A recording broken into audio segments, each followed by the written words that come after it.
ధ్యానంలో ఆయనకు ఒక విషయం కనపడింది. నువ్వు వస్తే తప్ప రథం కదలలేదు. అంటే నువ్వు గొప్పవాడివని ప్రకటించడానికి రథం కదలలేదా? నువ్వు పరమభక్తుడివని లోకానికి తిరిగి చెప్పడం ప్రధానమా? లేకపోతే నిన్ను చూడాలని అరుణాచలేశ్వరుడు కదలలేదా? ఎందుకు కదలలేదు రథం? ఎందుకు ఆగిపోయింది? నువ్వు వెళ్ళాక ఎందుకు కదిలింది అని ఆయన ఆ వాగ్రథం కదలాలంటే నువ్వు ఆయన దగ్గరికి వెళ్ళాలి.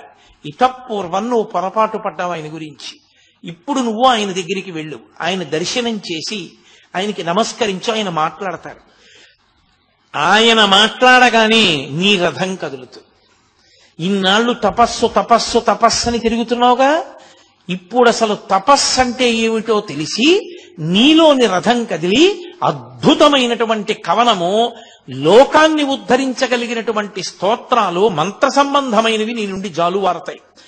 ఈ రెండు రథములు కదపడానికే నా రథాన్ని ఆపి పిలిచాను, ఎక్కుకొండ అనిపించింది. ఆయన వెంటనే లోపలికెళ్ళి విశ్వనాథ అయ్యర్ని కూడా పిలవాల.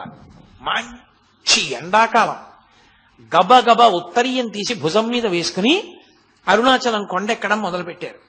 చదువుకోవడం, డబ్బు సంపాదించడం, కీర్తి ప్రతిష్టలు సంపాదించడం అది పెద్ద విశేషంగా నేను ఆధ్యాత్మికంగా భావన చేయడం కుదిరే విషయం కాదు. ఎందుకంటే అవన్నీ చాలా తాత్కాలికమైన విషయాలు. అవి పెద్ద చరిత్రలో జ్ఞాపకం ఉండిపోయే విషయాలుగా మిగలవవి. కానీ మార్గదర్శకులుగా మిగిలిపోయేటటువంటి మహాపురుషులు, వంశోద్ధారకులు జన్మించాలి అంటే అది కేవలం భగవద్భక్తి కారణంగానే జన్మిస్తారు. విశాఖపట్టణానికి దగ్గరలో బొబ్బిలికి దగ్గరలో కలువరాయి అని ఒక గ్రామం. అసలు ఆ గ్రామమే చాలా విచిత్రమైనటువంటి పేరుతో కూడుకున్నటువంటి గ్రామం. ఎందుచేత అంటే కలువ పువ్వు ఎప్పుడు పుట్టినా నీటిలోనే పుడుతుంది. కానీ ఆ గ్రామంలో ఒక వింత సంఘటన జరిగింది. ఒకానొకప్పుడు ఒక రాతి మీద కలువ వికసించింది. రాతి మీద కలువ వికసించడం అనేటటువంటిది మనం ఎక్కడ వినం. అదొక అసాధారణమైనటువంటి విషయం.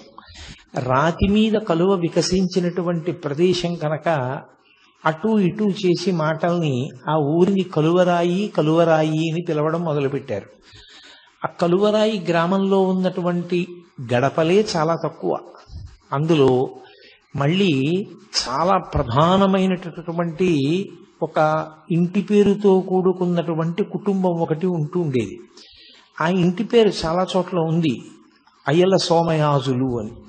కానీ నాబాబు అన్నది ముందు చేరినటువంటి కుటుంబం ఆ కుటుంబం. నాబాబు అయ్యల సోమయాజుల అని. నాబాబు బిరుదునామం, అది అన్ని కుటుంబాలకి లేదు. అటువంటి బిరుదునామంతో కూడుకున్నటువంటి ఆ కుటుంబంలో ఒక తరం దగ్గరికి వచ్చేటప్పటికీ నరసింహశాస్త్రి గారని సద్బ్రాహ్మణుడు. ఆయన ఆయుర్వేద శాస్త్రంలోనూ జ్యోతిష శాస్త్రంలోనూ దిట్ట. ఈ రెండు శాస్త్రాలు, మంత్రశాస్త్రం ఇవి ఉన్నాయనుకోండి, సాధారణంగా విశేషమైన పలుకుబడి ఉంటుంది లోకంలో. ఎందుచేత అంటే ఒకటి ఆయుర్వేద శాస్త్రం చేతిలో ఉంటే అంతకు మించిన వైద్యుడు ఎవరు ఉంటారు? ఈ రోజుల్లో ఉన్నట్లుగా అల్లోపతి డాక్టర్లు అంతమంది ఉండేవారు కాదు. కాబట్టి ఆయుర్వేదంలో నిష్ణాతుడై ఉంటే లోకంలో అందరికీ సుపరిచితుడవుతాడు.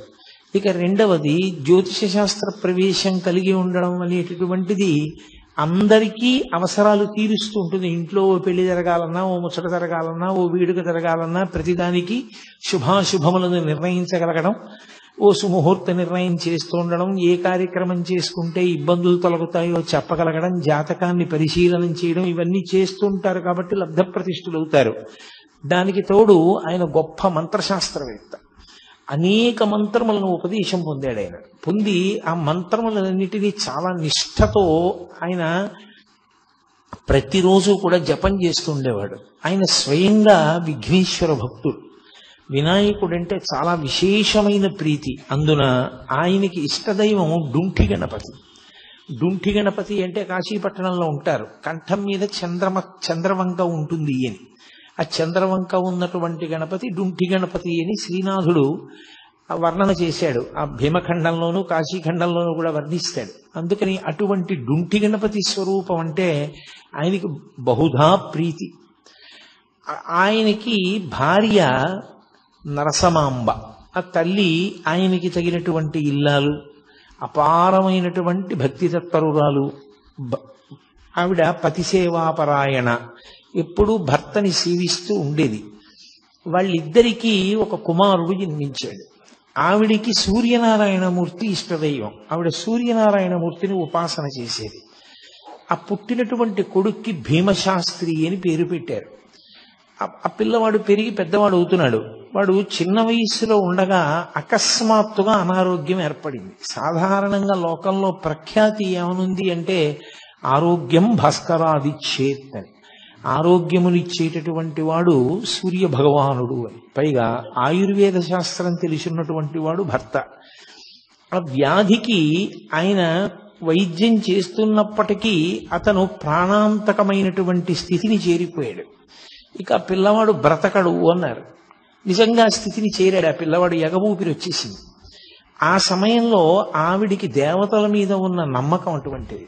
ఆవిడ సూర్యనారాయణమూర్తికి మొక్కింది, నా కొడుక్కి ఆరోగ్యం ఇవ్వగలిగినటువంటి వాడివి నువ్వు తప్ప వేరొకరు లేరు, నేను నిన్ను నమ్మి ఉన్నాను, కాబట్టి నువ్వే నా కొడుకుని బతికించవలసింది అని కొద్దిగా అక్షతలు, ఒక పసుపు కొమ్ము, ఓ డబ్బు మూట కట్టి మీదు కట్టారంటారు. మీదు కట్టి ఎవరికో ఇచ్చి అరసవెల్లి పంపింది. నా కొడుకు బ్రతికితే నా కొడుకుని తీసుకుని నీ అరసవెల్లి క్షేత్రానికి వచ్చి తలనీలాలు ఇస్తాను. ఆమె యొక్క నిశ్చలమైన భక్తికి సూర్యనారాయణమూర్తి అనుగ్రహించాడు. అసలు మీకు చాలా ఆశ్చర్యం ఏమిటంటే ఈ కంటితో చూడ్డానికి వీలైనటువంటి పరబ్రహ్మస్వరూపము సూర్యనారాయణమూర్తి ఒక్కడే. సూర్యనారాయణమూర్తి చేత రక్షింపబడనటువంటి పౌరాణికమైన విశిష్టమైన వ్యక్తులు లేరు.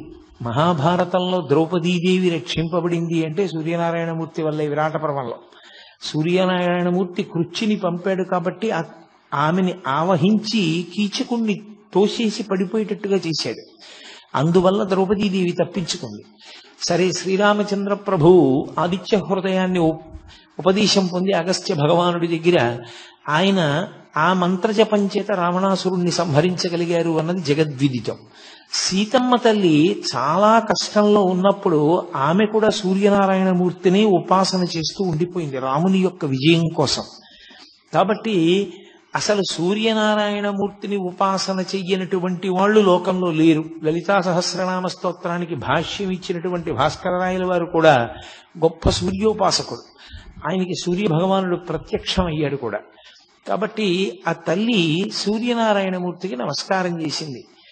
ఆ నరసమాంబ, నా కుమారుడు బ్రతికి బట్ట కడితే వాడి 3వ ఏట వచ్చినప్పుడు నేను తీసుకొచ్చి తలనీలాలు ఇస్తాను, నీ దగ్గరే దర్శనం చేసుకుంటాం కుటుంబం అంతా. ఆశ్చర్యకరంగా పిల్లవాడు బతికాడు. ఆ పిల్లవాడిని తీసుకుని తలనీలాలు ఇవ్వడం కోసమని బయలుదేరి అరసవిల్లి క్షేత్రానికి చేరారు. అప్పుడు పెద్ద ఉత్సవం జరుగుతోంది. ఆ ఉత్సవంలో దంపతులు ఇద్దరూ చాలా సంతోషించారు. ఈశ్వర దేవాలయాన్ని చూసి కొడుకుతో కలిసి సూర్యనారాయణమూర్తిని దర్శనం చేసుకున్నారు. దర్శనం చేసుకుని ఆ దేవాలయ ప్రాంగణంలోనే ఒక చోట భార్యాభర్తలు ఇరువురూ కూడా నిద్ర చేశారు. అసలు యథార్థమునకు ఏదైనా క్షేత్రానికి వెడితే రాత్రి ఉండకుండా రాకూడదు, రాత్రి నిద్ర చెయ్యాలి. నిద్ర చేసి రావాలి క్షేత్రంలో. నిద్ర చేయకుండా ఏదో పొద్దున్నే బయలుదేరి వెళ్ళిపోయి దర్శనం చేసుకుని వెంటనే వెళ్ళకూడదు. క్షేత్రము అంటే నిద్ర చేయవలసినటువంటి ప్రదేశము అని. కాబట్టి వాళ్ళు నిద్ర చేశారు అరసవిల్లిలో. ఆవిడ నిద్రపోతున్నప్పుడు తెల్లవారుజాము సమయం అయింది. ఈ భర్తగారైనటువంటి నరసింహశాస్త్రి గారు కాలకృత్యాలు తీర్చుకోవడం కోసమని దూరంగా వెళ్ళాడు. ప్రాతకాలం ఆవిడికి బాగా గాఢమైన నిద్ర పట్టింది. ఆ నిద్రలో ఆవిడికి ఒక దేవతా స్వరూపం ప్రత్యక్షమైంది.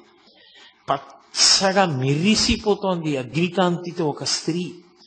ఆమె అరసవిల్లి దేవాలయంలోంచి బయలుదేరి వచ్చి ఒక బంగారు పాత్రను, ఒక దాన్ని పాయస పాత్రని ఆమె చేతిలో ఉంచి ఆమె అంతర్ధానం అయిపోయింది.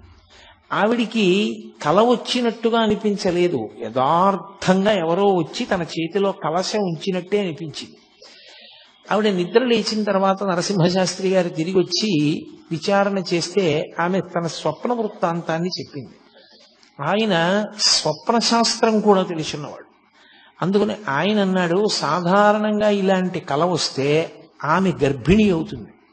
గర్భచిహ్నములు కనపడితే నీ కడుపున పుట్టబోయేటటువంటి పిల్లవాడు దైవాంశ సంభూతుడవుతాడు. నీకు కనపడినటువంటి స్వరూపాన్ని హిరణ్మయి అని పిలుస్తారు.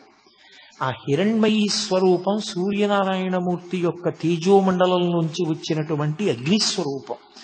అది కలశ నీ చేతిలో ఉంచింది అంటే తప్పకుండా నీ కడుపున చాలా గొప్ప పిల్లవాడొకడు జన్మిస్తాడు. నాకు ఎప్పటి నుంచో ఒక కోరిక ఉంది, ఆ కోరిక తీర్చవలసినటువంటి కొడుకు నిమ్మని నేను గణపతిని ప్రార్థిస్తున్నాను, అలాంటి కొడుకుని ఇస్తాడేమో అన్నాడు. ఏమిటైన ప్రార్థన? అప్పటికి భారతదేశానికి స్వాతంత్ర్యం రాలేదు. ఇతర విశ్వాసముల వాళ్ళు సనాతన ధర్మాన్ని ఏమీ తెలియకపోయినా నిష్కారణ విమర్శ చేసి భారతదేశపు సంస్కృతి సంప్రదాయములను పాడు చేస్తున్నారు. నరసింహశాస్త్రి గారు ఇప్పుడు బతికుంటే రోజూ గుండెలు బాదుకునేవాడేమో. కాబట్టి ఆయన బెంగ పెట్టుకుని పరమేశ్వరుణ్ణి ప్రార్థన చేశాడు. విశేషమైనటువంటి వాగ్ధాటి కలిగినటువంటి వాడు, గొప్ప ఆశు కవితా ధార కలిగిన వాడు, సరస్వతీ కటాక్షమున్నవాడు, ధైర్యంగా సభలో నిలబడి సనాతన ధర్మము యొక్క వైభవమును చాటి చెప్పగలిగిన వాడు, అటువంటి పిల్లవాడు నాకు కావాలి అని. అటువంటి కొడుకు పుడతాడేమో, సూర్యనారాయణమూర్తి అనుగ్రహించి ఉంటాడు, అందుకే హిరణ్మయీ స్వరూపం నీకు దర్శనమిచ్చింది అన్నాడు. కొంతకాలం అయింది, ఇంటికి వెళ్ళారు. ఆమెకి గర్భ సూచనలు కనపడ్డాయి. వెంటనే ఆమెని ఆమె పుట్టింటికి పంపించేసి తాను తీర్థయాత్రకు బయలుదేరి కాశీపట్టణానికి వెళ్ళాడు. ఆయనకి డుంఠి గణపతి అంటే మహాప్రీతి. వెళ్ళి కాశీపట్టణంలో ప్రతిరోజు గంగా స్నానం చేయడం, డుంఠి గణపతి దగ్గర కూర్చోవడం, గణపతి యొక్క మంత్రాన్ని జపం చేసుకుంటూ ఉండడం, అది ఆయన చేసేటటువంటి కార్యక్రమం. ఒకానొకప్పుడు కార్తీక మాసం వచ్చింది. ఈ కార్తీక మాసంలో బహుళపక్షంలో వచ్చినటువంటి అష్టమి, అది బహుధాన్యానామ సంవత్సరం, ఆదివారం సూర్యనారాయణమూర్తికి పెట్టింది పేరు. ఎందుకంటే అది సూర్యహోరతో ప్రారంభం అవుతుంది కాబట్టి ఆ రోజు, అందుకని భానువారము అని పిలుస్తాం. ఆ ఆదివారం నాడు బహుధాన్యానామ సంవత్సరంలో కార్తీక బహుళ అష్టమి తిథి నాడు మఖా నక్షత్రంలో ఆయనకి పిల్లవాడు అక్కడ పుట్టాడు. ఆయన భార్య గారైనటువంటి నరసమాంబ గారు ఉన్నటువంటి పుట్టింట్లో పుట్టాడు. ఇక్కడ ఈయన కార్తీక బహుళ అష్టమి తిథి నాడు డుంఠి గణపతి దేవాలయంలో కూర్చుని ధ్యానంలో జపం చేసుకుంటున్నాడు. ఆయనకి ధ్యానంలో డుంఠి గణపతిలోంచి ఒక పసిపిల్లవాడు కిందికి దిగి పాకుతూ వచ్చి తన తొడ ఎక్కి కూర్చుని తన గడ్డం పట్టుకుంటున్నట్టు కనపడింది. ఆయన వెంటనే ఎవరు ఈ పిల్లవాడు నా తొడ మీద కూర్చున్నాడని ఒక్కసారి ధ్యానంలోంచి బహిర్ముఖులై తన తొడ మీద చూసుకున్నారు. పిల్లవాడు లేడు. గణపతి వంక చూశారు, గణపతి అలాగే ఉన్నారు. అచ్చు పిల్లవాడు వచ్చినట్లు అనిపించింది అని ఒక్క క్షణం ఆలోచించారు. బహుశా నాకు పుత్ర సంతానం కలిగి ఉంటుంది, ఎవరో కారణ జన్ముడు జన్మించాడు, విఘ్నేశ్వర ప్రసాదంగా నా ఇష్టదైవమైనటువంటి డుంఠి గణపతి యొక్క అనుగ్రహంతో పిల్లవాడు జన్మించాడు, నేను ఆ పిల్లవాడికి గణపతి పేరే ఉంచుకుంటానని నాకు జాతాశౌచం వచ్చింది కాబట్టి నేను ఇక్కడ ఉండకూడదని ఆయన బయలుదేరి మెల్లగా ఆయన అత్తవారింటికి చేరుకున్నాడు. భార్య సంతోషంగా మెరిసిపోతున్నటువంటి పిల్లవాడిని తీసుకొచ్చి చేతుల్లో పెట్టింది. ఈ పిల్లవాడు ఫలానా సమయంలో పుట్టాడా అని అడిగారు ఆయన. తనకి కార్తీక బహుళ అష్టమి నాడు ఏ సమయానికి డుంటి గణపతిలోంచి పిల్లవాడు కిందకి దిగి పాకుతూ వచ్చి తన తొడ మీద కూర్చున్నట్టుగా దర్శనమైందో ఆ సమయాన్ని చెప్పి అడిగారు. ఆవిడంది, అదే వీడు పుట్టినటువంటి సమయం, అప్పుడే పుట్టాడు. చాలా సంతోషించారు. ఆమెకి సూర్యనారాయణమూర్తి ఇష్టదైవం, ఆయనకి విఘ్నేశ్వరుడు ఇష్టదైవం. అందుకని ఇద్దరి పేర్లు కలిసి వచ్చేటట్టుగా సూర్య గణపతి శాస్త్రి అని పేరు పెట్టారు. ఇద్దరికి అంటే మగపిల్లవానికి పెట్టేటప్పుడు సరి సంఖ్యతో ఉండాలి, అందుకని సూర్య గణపతి శాస్త్రి అని పేరు ఉంచారు. శాస్త్రి అంటే శాస్త్రం ఎరిగినవాడు అని, శాస్త్రం ఎరిగిన వాడిని శాస్త్రి గారు అని పిలుస్తారు. నాకెందుకులేండి. కాబట్టి ఆయన అటువంటి శాస్త్రపారంగతుడు కావాలి అని చెప్పి పాపం తండ్రి గారి కోరిక, అందుకని సూర్య గణపతి శాస్త్రి అని పేరు ఉంచాడు. కానీ ఈ పిల్లవాడు కొంచెం పెరిగి పెద్దవాడు అవుతున్నప్పుడు ఆయన పేరు ఎక్కడ చెప్పుకున్నా వాసిష్ఠ గణపతి అని చెప్పేవాడు. అందుకే సూర్య గణపతి శాస్త్రి అన్న పేరు మీకు ఎక్కడ కావ్యకంఠ గణపతి ముని పేరులో కనపడదు. వాసిష్ఠ గణపతి అంటారు, అది ఋషి సంప్రదాయం. ఆయన ఋషి సంప్రదాయాన్ని తీసుకుని గణపతి ముని ఏం చేశారంటే ఆయన యొక్క గోత్రం త్రయారుషేయం, కౌండిన్య, మైత్రావరుణ, వాసిష్ఠ త్రయారుషేయ ప్రవరాన్విత అని. అందులో ఋషి సంప్రదాయంలో ఆ గోత్రంలో ఉన్నటువంటి ఋషుల్లో చిట్ట చివరి ఋషిని తీసుకుని ఆ ఋషి పేరు ఇంటి పేరుగా ఉంచుకున్నాడు ఆయన. అది ఋషి సంప్రదాయం అంటారు, అదేం దోషం కాదు. కాబట్టి వాసిష్ఠ గణపతి అని వచ్చింది. తండ్రి తనకి డుంఠి గణపతి మీద ఉన్నటువంటి భక్తి చేత కొడుకుని ఎప్పుడూ కూడా గణపతి గణపతి గణపతి అని పిలిచేవారు. ఎప్పుడూ గణపతి అని పిలవడమే తప్ప సూర్య అని ఆయన్ని పిలిచింది లేదు. అందుకని ఆయన పేరులో లౌకిక నామంలో సూర్య ఉన్నా ఆ సూర్య శబ్దం మరుగున పడిపోయింది. సూర్యుడు మరుగున పడి గణపతి ప్రకాశించారు అని వాసిష్ఠ గణపతి అయ్యారు. ఆయన ముని, ఎప్పుడూ తపస్సే. అసలు ఆయనకున్నంత ఇష్టం తపస్సు మీద ఇంకా దేని మీద ఉండదు. ఏదైనా క్షేత్రానికి వెడితే ఓ పాడుపడిపోయిన దేవాలయం చీకటిగా ఉండి డొంకలతో ఉన్నది చూసుకుని అందులో తపస్సు చేసేవారు ఆయన.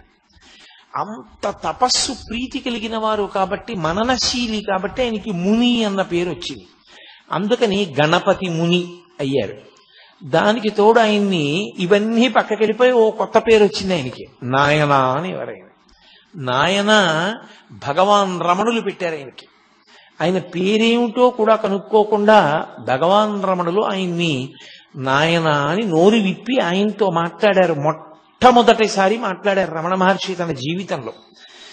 ఆయన నోరు విప్పి మాట్లాడినప్పుడు నాయనా అని పిలిచారు కాబట్టి ఆయనకి నాయనా అన్న పేరు ఉండిపోయింది.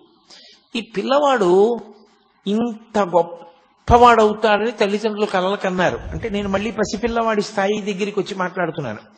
కానీ ఆ పిల్లవాడు పరమ మౌనంగా ఉండేవాడు, ఎవరితో ఆడుకునేవాడు కాదు, ఏమీ ప్రతిస్పందన ఉండేది కాదు, ఒక్క విషయం వంట పట్టేది కాదు. తండ్రి తల్లి దిగులు పెట్టుకున్నారు. ఊళ్ళో వాళ్ళు బంధుజనం అందరూ కూడా హేళన చేయడం మొదలుపెట్టారు. ఈవిడ సూర్యోపాసన చేసింది, హిరణ్మయీ శక్తి కనపడిందన్నారు. ఆయనకి డుంటి గణపతిలోంచి పిల్లవాడు వచ్చి తొడ మీద కూర్చున్నట్టు కనపడ్డాడన్నారు. వీడు చూస్తే ఇంత బలహీనుడు, అనారోగ్యం, మూర్ఛ, ప్లీహ వ్యాధి, ఇన్ని వ్యాధులతో కొడుకుని ఏమీ మాట్లాడకుండా జడుడులా ఉన్న పిల్లవాడు పుట్టాడని అందరూ నవ్వుతున్నారు. పిల్లవాడికి 6వ ఏడు వచ్చింది. తండ్రి ఆయుర్వేద శాస్త్రంలో ప్రకాండు. ఆయన ఆలోచించాడు, కడుపున పుట్టిన కొడుకు కదా అని ఆ చికిత్స చేయలేకపోయాడు అంతకాలం. ఇక ఆలోచించి ఆయుర్వేద శాస్త్రంలో చెప్పబడింది కాబట్టి నేను ఈ చికిత్స చేస్తాను పిల్లవాడికని అగ్ని సంబంధమైన చికిత్స ఒకటి చేశాడు.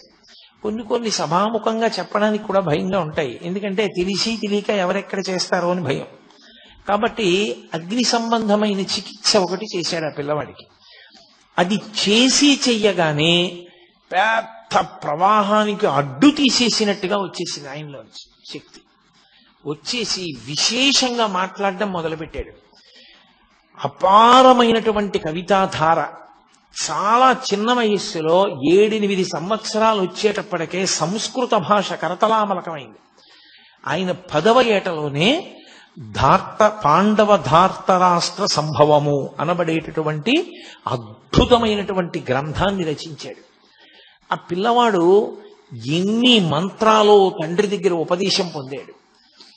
తల్లిగారి దగ్గర సూర్యనారాయణమూర్తి యొక్క ఉపాసన, భక్తి అంతటినీ పుణికి పుచ్చుకున్నాడు.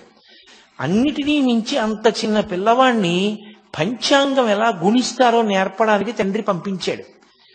4 రోజులు వెళ్ళి పంచాంగం ఎలా గుణిస్తారో నేర్చేసుకుని పంచాంగం మీద కాల గణనానికి సంబంధించిన శాస్త్రం చదివి పంచాంగ గణనం చేసే శాస్త్రి గారికి ఇలా చేస్తే బాగుంటుందనో కొత్త పద్ధతిని నేర్పాడు ఆయన. అంతటి ఏకసంతాగ్రాహి. దానికి తోడు అపారమైనటువంటి శారదా కటాక్షం. దేని మీదైనా సరే ఆయన ఆసువుగా అద్భుతమైనటువంటి సంస్కృత శ్లోకాల్ని అసలు అదొక పెద్ద వర్షమే అలా వర్షించేవారు.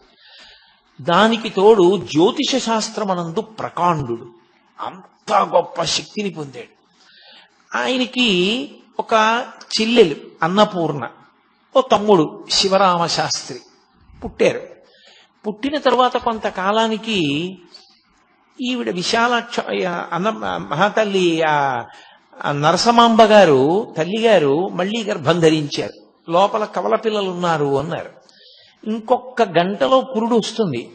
పెద్ద కొడుకు ఈయన ఆ పెద్ద కొడుకు పాప భీమశాస్త్రి బతికాడు. ఈయన రెండో కొడుకు. ఈ రెండో కొడుకు వీధిలో కూర్చుని ఉన్నాడు కుర్చీలో, ఇంకా చిన్నపిల్లవాడు. ఆవిడ ఎందుకో వచ్చి ఆ కొడుకుని అడిగారు, నాయన ఇంకొక గంటలో పురుడు వచ్చేటటువంటి స్త్రీకి పుట్టే పిల్లలు ఆమె ఎలా ఉంటారు అని అడిగారు. ఆయన దగ్గర పుస్తకం అవి ఏం లేవు, ఆయన కూర్చుని ఉన్నారు ఇలా. ఆయన అన్నారా, ఆవిడ బతకదమ్మా, ఆవిడ పిల్లలు కూడా చచ్చిపోతారు అన్నారు. అది పినతండ్రి గారు విన్నాడు. ఒరే వీడు ఇలా చెప్పాడు రా, ఆవిడ అడుగుతున్నదేమో సొంత తల్లి అడిగింది, వీడు అమ్మకి పురుటి సమయం ఆసన్నమైందని తెలిసే చెప్పాడా తెలియక చెప్పాడా? వీడి చేతిలో పంచాంగం లేదు, వీడేమి గణన చేయలేదు, ఎలా చెప్పాడు ఒక గంటలో కానీ పురుడు వస్తే తల్లి పిల్లలు కూడా చనిపోతారని? అని ఏదో పిల్లాడు, పెద్దదానికి పట్టించుకోవాల్సిన విషయం ఏముందని వదిలేశాడు ఆయన. ఆయన ఒక్కడే విన్నాడు ఆ మాట. ఆవిడ వెనక్కి తిరిగి వెళ్ళిపోతూ గొనుక్కుంది. పోనీలే నాయన, నేను పిల్లలు అలాగే చచ్చిపోతే నోటి మాట అంత శక్తివంతమైన మహాపురుషుడు యొక్క తల్లిని అయ్యి ఉంటాను కదా అంటూ వెళ్ళింది. ఖచ్చితంగా గంట తర్వాత పురుడు వచ్చింది. ఆవిడ ఇద్దరు పిల్లలు చనిపోయారు. చనిపోగానే ఆ పినతండ్రి గారి ఈ వార్త అందరికీ చెప్పాడు. వీడు పంచాంగం చేత్తో పుచ్చుకోకుండా కన్న తల్లి వచ్చి అడిగితే గంట తర్వాత పురుడు వస్తే తల్లి పిల్లలు ఉండరమ్మా అన్నాడు. పంచాంగం లేకుండా చెప్పాడు, వీడి మాట నిజమైంది. కాబట్టి వీడు సత్యవాగ్దురంధరుడు. వీడి నోటి వెంట ఏదైనా మాట వచ్చిందా అయిపోతుంది. కాబట్టి వీడితో చాలా జాగ్రత్తగా ఉండాలి. వీడి నోటంటే చెడు మాట వచ్చినా ప్రమాదమేనది. ఊరు వాడ అందరూ బంధుజనులు ఏమని పిలిచేవారంటే మాట చేత తల్లిని చంపుకున్న దుర్మార్గుడు అంటుండేవారు. ఆయన దానివల్ల 3 నెలలు మాట్లాడడం మానేశారు. ఆ తర్వాత తండ్రి గారు క్షేత్ర పర్యటనల గురించి, ఇతర విషయాల గురించి, భక్తి గురించి అదే పనిగా మాట్లాడుతుండేవారు. మాట్లాడతాడేమో పిల్లాడు చూద్దాం. ఎట్టకేలకి 3 నెలల తర్వాత ఆయన మళ్ళీ మాట్లాడడం మొదలుపెట్టారు. ఆయనది విశేషమైన సరస్వతీ కటాక్షం. గణపతి యొక్క అంశ చేత జన్మించినటువంటి మహానుభావుడు. నేను మీతో మనవి చేశాను, అరుణాచలంలో పరమేశ్వరుడు 4 స్వరూపాలతో ఉంటాడు అని. ఒకటి బ్రహ్మ విష్ణువుల మధ్య కలహం తీర్చడానికి జ్యోతిస్తంభంగా ఆవిర్భవించినటువంటి పరమేశ్వర స్వరూపం. రెండవది కొండ. మూడవది అరుణాచలేశ్వరుడు. నాలుగవది అరుణాచలం కొండలో ఉండేటటువంటి గుహలో ఉండే సిద్ధపురుష స్వరూపం, దక్షిణామూర్తి స్వరూపం. 4 స్వరూపములతో ఉంటాడు అని చెప్పాను. అపితకుచాంబయ్యి అమ్మవారు ఉంటుంది. ఆ పార్వతీ పరమేశ్వరుల యొక్క కుమారుడు సుబ్రహ్మణ్య స్వరూపంగా రమణ మహర్షి వచ్చారు. గణపతి యొక్క అంశలో కావ్యకంఠ గణపతి మునొచ్చారు. వీళ్ళిద్దరూ అక్కడే కలుసుకోవాలి అరుణాచల క్షేత్రంలో. వీళ్ళిద్దరూ కలుసుకున్న కాలం స్వర్ణయుగం. ఎందుకంటే పార్వతీ పరమేశ్వరులు ఇద్దరు కుమారులతో కలిసి కనపడిన క్షేత్రం ఆ క్షేత్రం అప్పుడు. కాబట్టి ఆ పిల్లవాడు చిన్నతనం నుంచి అపారమైన కవితా ధార. తల్లిగారు వెళ్ళిపోయారు.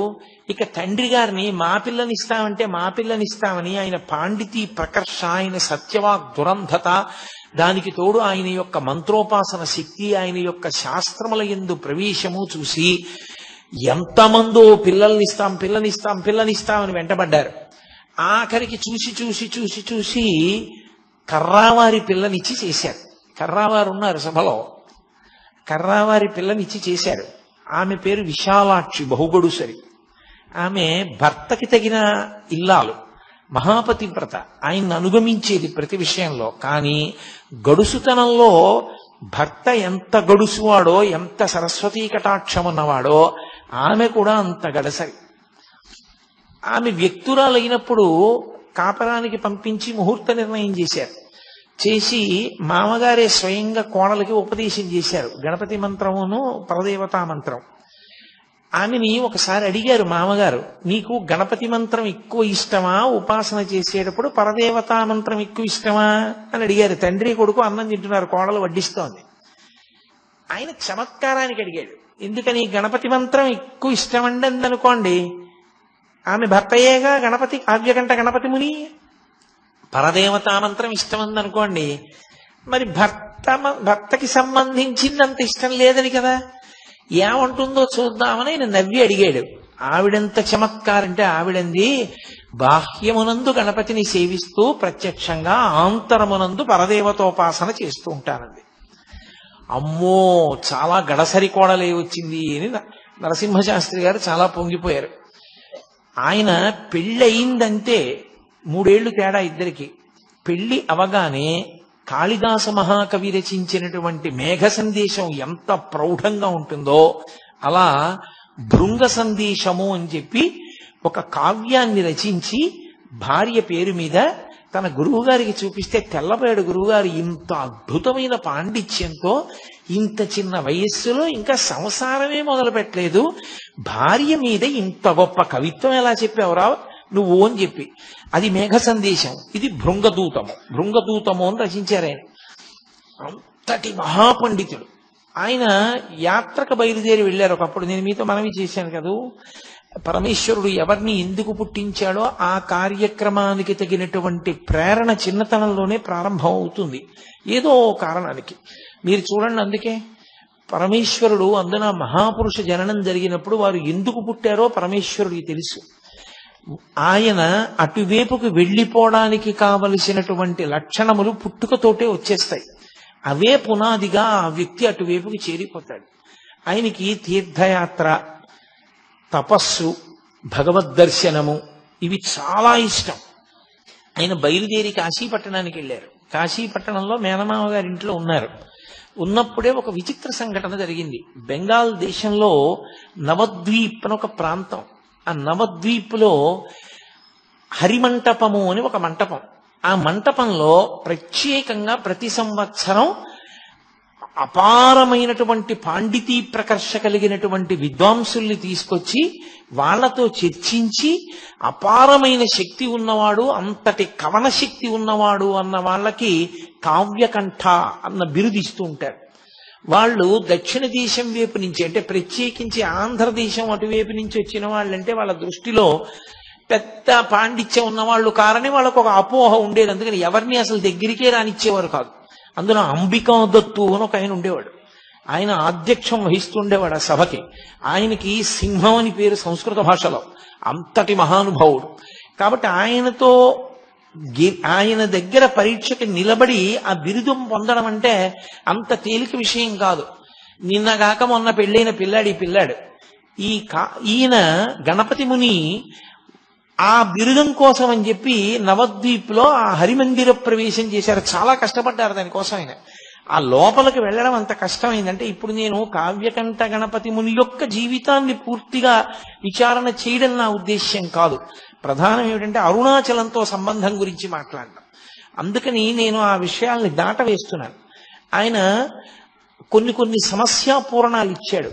చాలా మీరు ఎప్పుడైనా చదివితే అసలు నిజంగా పిల్లవాడు ఇలా ఎలా నిలబడ్డాడు, ఎలా మాట్లాడాడరా అని చాలా ఆశ్చర్యం వేస్తుంది. అంత గొప్ప గొప్ప సమస్యాపూరణాలు ఇచ్చారు. అవలీలగా వాదించి ఆఖరికి ఎంత స్థాయిలో బెదిరించారంటే ఆ అంబికా దత్ అన్న ఆయన్ని ఈయనేదో చిన్నతనం చేసి మాట్లాడబోయాడు. ఆయన అన్నారు, గణపతి ముని, నువ్వు అంబికా దత్తుడివి, కన్న కొడుకువి కావు, నేను గణపతిని, కన్న కొడుకుని. నేనా నువ్వా, ఎవరెక్కువ, పరదేవత కన్నారు. తెల్లబోయాడు ఆయన. ఆఖరికి ఆ సంవత్సరం ఈయన యొక్క కవితాధార చూసి కావ్యకంఠ అన్న బిరుదు ఈ పిల్లవానికి ఇచ్చారు. దాంతో ఈయన యొక్క యశశ్చంద్రికలు అంతటా వ్యాపించడం మొదలుపెట్టాయి. సరే, అక్కడి నుంచి బయలుదేరారు, ఇంటికి వచ్చారు. నేను ప్రధానమైనటువంటి భాగంలోకి రావలసి ఉంటుంది కదూ. ఆయన బయలుదేరి దక్షిణ దేశానికి యాత్రకు వచ్చారు. వచ్చి కాంచీపురం వెళ్ళి కాంచీపురంలో కొన్ని కోట్ల పర్యాయములు శివ శక్తి సంబంధమైనటువంటి మంత్రములను జపం చేశారు. జపం చేసి ఆయన అక్కడి నుంచి అరుణాచల క్షేత్రానికి వచ్చారు. వచ్చి అరుణాచల క్షేత్రంలో అపితకుచాంబ అరుణాచలేశ్వరుల ముందు నుంచి వెళ్ళాలి. స్మార్తులకు నియమం ఏమిటంటే ముందు పరమేశ్వర దర్శనం చేసి అమ్మవారి దర్శనం చేస్తారు. అంతేకాని ముందు అమ్మవారి దర్శనం చేసి అయ్యవారి దర్శనానికి వెళ్లరు. కానీ కావ్యకంఠ గణపతి మునికి అన్నీ తెలిసున్నా ఆ రోజు ఆయన ఎందుకో ముందు అపితకుచాంబ దర్శనానికి వెళ్ళారు. ఆయన వెళ్లి అపితకుచాంబ ముందు ఇలా నిలబడి చేతులొగ్గి నమస్కారం చేస్తున్నారు. అంతే. అమ్మవారికి అలంకారం చేసినటువంటి పువ్వులన్నీ జల జల జల జల రాలి కింద పడిపోయాయి. ఓహో, నన్ను అమ్మ అనుగ్రహించింది, గణపతి కదు, మరి గణపతి అంశ కదూ, ఆవిడికి అందులో కొడుకుని చూస్తే మహాప్రీతి. హేరంబుడిని పేరు మహానుభావుడికి. అమ్మవారు యొక్క కళ తగ్గించవలసి వస్తే శంకరాచార్యుల వారు ఎదురుగుండా గణపతి ప్రతిష్ఠ చేసేవారు. శ్రీకాళహస్తి క్షేత్రానికి కూడా ఆవిడ గణపతితో కలిసే వచ్చింది. కాబట్టి పెద్ద కొడుకు అంత ప్రీతి ఆవిడికి గణపతి అంటే. అందుకని చూడగానే ఆవిడ మించి పువ్వులన్నీ రాలిపడ్డాయి. చాలా సంతోషించారు ఆయన. అమ్మ అనుగ్రహం కలిగింది అనుకున్నారు. ఆయనతో పాటు తమ్ముడు శివరామ శాస్త్రి కూడా వచ్చాడు. వచ్చి ఆయన అరుణాచలేశ్వర దర్శనానికి వెళ్ళారు. అప్పటి వరకు తీర్థయాత్రలలో ఎన్నో దేవాలయాలకు వెళ్ళారు, ఎన్నో దర్శనాలు చేశారు. కానీ అరుణాచలేశ్వరుడి ముందు ఇలా నిలబడేటప్పటికే ఆయన ఒంట్లో పులకాంకురాలు వచ్చి వెన్నుపాములో ఏదో విద్యుత్తు ప్రవహించినట్టుగా ఈయనతో నాకేదో గొప్ప అనుబంధం ఉంది, తండ్రి నన్ను పిలుస్తున్నావా అన్నారు. ఎంత పారవస్యానికి లోనై బయటికి వచ్చారు. వచ్చి దుర్గమ్మ దర్శనానికి వెడదామని వెడుతున్నారు. తమ్ముడు, అన్నయ్య నాకు ఆకలేస్తోంది, అన్నయ్య నాకు ఆకలేస్తోంది, అరటిపండు కొనుక్కుంటాను, ఓ డబ్బు ఇయ్యమన్నాడు. సరే ఏదో ఇచ్చారు. ఆయన 8 అరటిపళ్ళు కొనుక్కు తిన్నాడు. అయినా ఆయన ఆకలి తీరలేదు. కాసేపు అయ్యేటప్పటికి మళ్ళీ డబ్బడికి మళ్ళీ 8 అరటిపళ్ళు తిన్నాడు. ఒరే, నువ్వు ఇలా అరటిపళ్ళు తినేస్తే ఆరోగ్యం పాడైపోతుందిరా నీకు. అప్పుడే గణపతి ఉత్సవాలు పూర్తయ్యాయి అరుణాచలంలో. ఏకాదశి తిథి ఆ రోజున. ఎక్కడైనా అన్నదాన సత్రంలో అన్నం పెడతారేమో కనుక్కుంటానుండరా అని చెప్పి ఆయన వెళ్ళి అన్నదాన సత్రవుల్లో అడిగారు. ఇవాళ ఏకాదశి కదండి, అన్నదానం ఉండదు అన్నారు. ఏకాదశి ఉపవాస తిథి. వెంటనే బ్రాహ్మణ వీధిలోకి వెళ్ళి భవతి భిక్షాందేహి అని ఆయన యాచన చేశారు. అసలు ఎవ్వరూ ఆత్మహత్య చేసుకోకూడదు, ప్రత్యేకించి బ్రాహ్మణుడు అసలు చేసుకోకూడదు. అందుకే భిక్ష ఉపనయనం అవగానే భిక్షకి వెళ్ళమంటారు. భిక్షాటన చేసైనా బతికి శాస్త్రాన్ని 10 మందికి చెప్పాలి తప్ప తానే ఆత్మహత్య చేసుకుంటే లోకానికి మార్గం చూపించేవాడు ఎవరికా. అందుకని ఆయన బ్రాహ్మణాగ్రహారంలోకి వెళ్ళి ఇళ్ల ముందు నిలబడి భిక్షాటన చేశారు. తమ్ముడికి ఆకలిగా ఉందమ్మా, పట్టెడు అన్నం పెట్టండి అని. ఏ ఇంటికి వెళ్ళినా తలుపులు వేసేసుకుని నిద్రపోతున్నారు. లేదా ఇవాళ ఏకాదశయ అన్నం లేదన్నారు. ఇంత గొప్ప క్షేత్రం, ఇటువంటి చోట ఎంత ఏకాదశి అయితే మాత్రం పిల్లలకన్నా వండుకోరా? పిల్లలకి ఏకాదశి ఉపవాసం లేదు. అందుకని మరి పిల్లల కోసం అన్నం వండొద్దు. వండుకుంటే ఇంటికి అతిథి ఎవరైనా వస్తారేమోనని కూడా పట్టెడన్నం పెట్టడానికి వీలు లేకుండా ఉన్నదంతా తామే తినడానికి కావలసినంత అన్నం మాత్రమే వండుకునేటంతటి స్వార్థపరులున్న పట్టణమా ఏమి తిరువన్నామలై అని ఆయన తెల్లబోయారు. వెతికారు వెతికారు వెతికారు వెతికారు, ఎక్కడా పట్టెడన్నం దొరకల. తమ్ముడేమో ఏడుపు, అన్నయ్య ఆకలేస్తోంది, అన్నయ్య ఆకలేస్తోందని. చిత్రం ఏంటంటే శివరామ శాస్త్రికి భగవంతుడి మీద ఉన్న భక్తి కన్నా అన్నగారి భక్తి మీద భక్తి ఎక్కువ. మా అన్నయ్య పిలిస్తే పరమేశ్వరుడు పలుకుతాడని నమ్మకం. ఆయనకి ఏం చెయ్యాలో అర్థం కాక కొండవంక తిరిగి పార్వతీ పరమేశ్వరులను అడిగారు. అమ్మా, తమ్ముడు ఆకలితో ఏడుస్తున్నాడమ్మా, పట్టెడు అన్నం పెట్టవా అని చీకట్లో వెళ్ళిపోతున్నారు.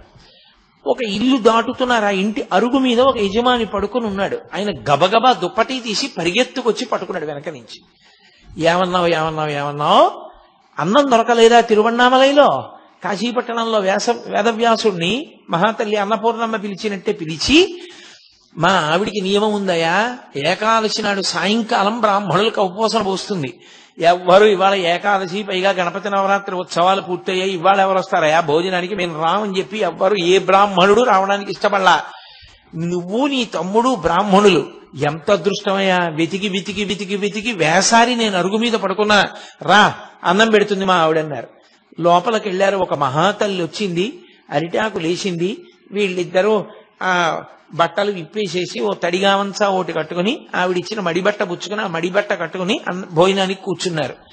పరిశేచన ఔపోసన వేశారు, ఔపోసన పుచ్చుకున్నారు. షడ్రసోపేతమైనటువంటి విందు పెట్టింది ఆవిడ. చక్కగా ఇద్దరు భోజనం చేసేశారు. తాంబూలం దక్షిణ కూడా పెట్టించింది ఆవిడ. తీసుకున్నారు. అంతసేపు తిరిగారేమో, ఆకలి మీద ఇంకా నడవలేమురా, చాలా భుక్తాయాసంగా ఉందిరా తమ్ముడు, ఈ అరుగు మీదే పడుకుందామని చెప్పి అన్నయ్య అరుగు మీద, తమ్ముడు అరుగు మీద పడుకొని నిద్రపోయారు. అంత అలిసిపోయి కడుపు నిండా తిని పడుకున్నారేమో, లేత సూర్యకిరణాలు పడుతుండగా తెలివచ్చింది. తెలివొచ్చి పైకి లేచి ఆ తల్లి ఆ ఇల్లు మహాతల్లి రాత్రి అన్నం పెట్టిందని ఇలా చూశారు. అక్కడ ఇల్లు లేదు, అది గణపతి గుడి. ఆ విఘ్నేశ్వరుడి గుడి అరుగుల మీద పడుకుని ఉన్నారు వాళ్ళిద్దరు. తమ్ముణ్ణి పిలిచి అడిగారు, ఒరే రాత్రి మనం ఒక ఇంట్లో భోజనం చేశాం కదరా, ఒక తల్లి మనకు అన్నం పెట్టింది కదా, ఆ అరుగుల మీద కదా పడుకున్నాం అన్నాడు. అనుమానం ఏమన్నాయా, మన ఇద్దరం అలాగే కదా పడుకుని నిద్రపోయాం అన్నాడు తమ్ముడు. అని ఆయన తెల్లబోయాడు, ఇదేంటనయ్యా వినాయకుడు గుడి ఉంది ఇక్కడ ఇంటికి బదులు అన్నాడు. ఒరే రాత్రి మనకి నిజంగా అలా అన్నం పెట్టిందా అన్న చిత్తభ్రాంతి కలిగిందిరా మన ఇద్దరికి అన్నారు. తీరా చూస్తే రాత్రి ఆవిడ భోజనం పెట్టిన తరువాత ఇచ్చినటువంటి తాంబూలాలు కూడా వాళ్ళిద్దరి దగ్గరే ఉన్నాయి వాడిపోయి. ఏమాశ్చర్యం అని చెప్పి చుట్టుపక్కలంతా వెతికారు. అసలు అటువంటి దంపతులు లేరు, అటువంటి ఇల్లు లేదు. సాక్షాత్ పార్వతీ పరమేశ్వరులే ఆయనకి గణపతి దేవాలయంలో దర్శనమిచ్చి అన్నం పెట్టారు. అన్నం తిన్నారు, బయలుదేరారు. కానీ ఏమి పరమేశ్వరుని యొక్క పరీక్షో! ఆ అరుణాచల క్షేత్రంలో శేషాద్రి స్వామి ఎన్ని పరీక్షలు ఎదుర్కొన్నారో, భగవాన్ రమణులు ఎన్ని ఇబ్బందులు పడ్డారో, అంత కష్టము కావ్యకంఠ గణపతి ముని పడ్డారు. ఆనాటి నుండి 3 రోజులు అన్నదాన సత్రంలో ఒక పూట భోజనం పెట్టేవారు. రాత్రి అయ్యేసరికి ఏదో కాస్త మంచినీళ్లు తాగడమో కాస్త మజ్జిగ తాగడమో చేసి పడుకునేవారు అన్నదమ్ములు ఇద్దరు.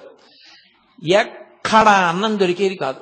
3 రోజులు అయిపోయిన తర్వాత అన్నదాన సత్రంలో 3 రోజుల కన్నా పెట్టం, వెళ్ళిపోమన్నారు. బయటికి వచ్చి ఎక్కడ భిక్షాటన చేసిన వారం చెప్పుకున్న ఒక్క పూట భోజనం తప్ప కడుపు నిండా 2 పూట్ల అన్నం తినడానికి కావలసినది ఏ ఒక్క రోజు లభించలేదు. ఈ తమ్ముడేమో ఆకలితో ఏడుపు.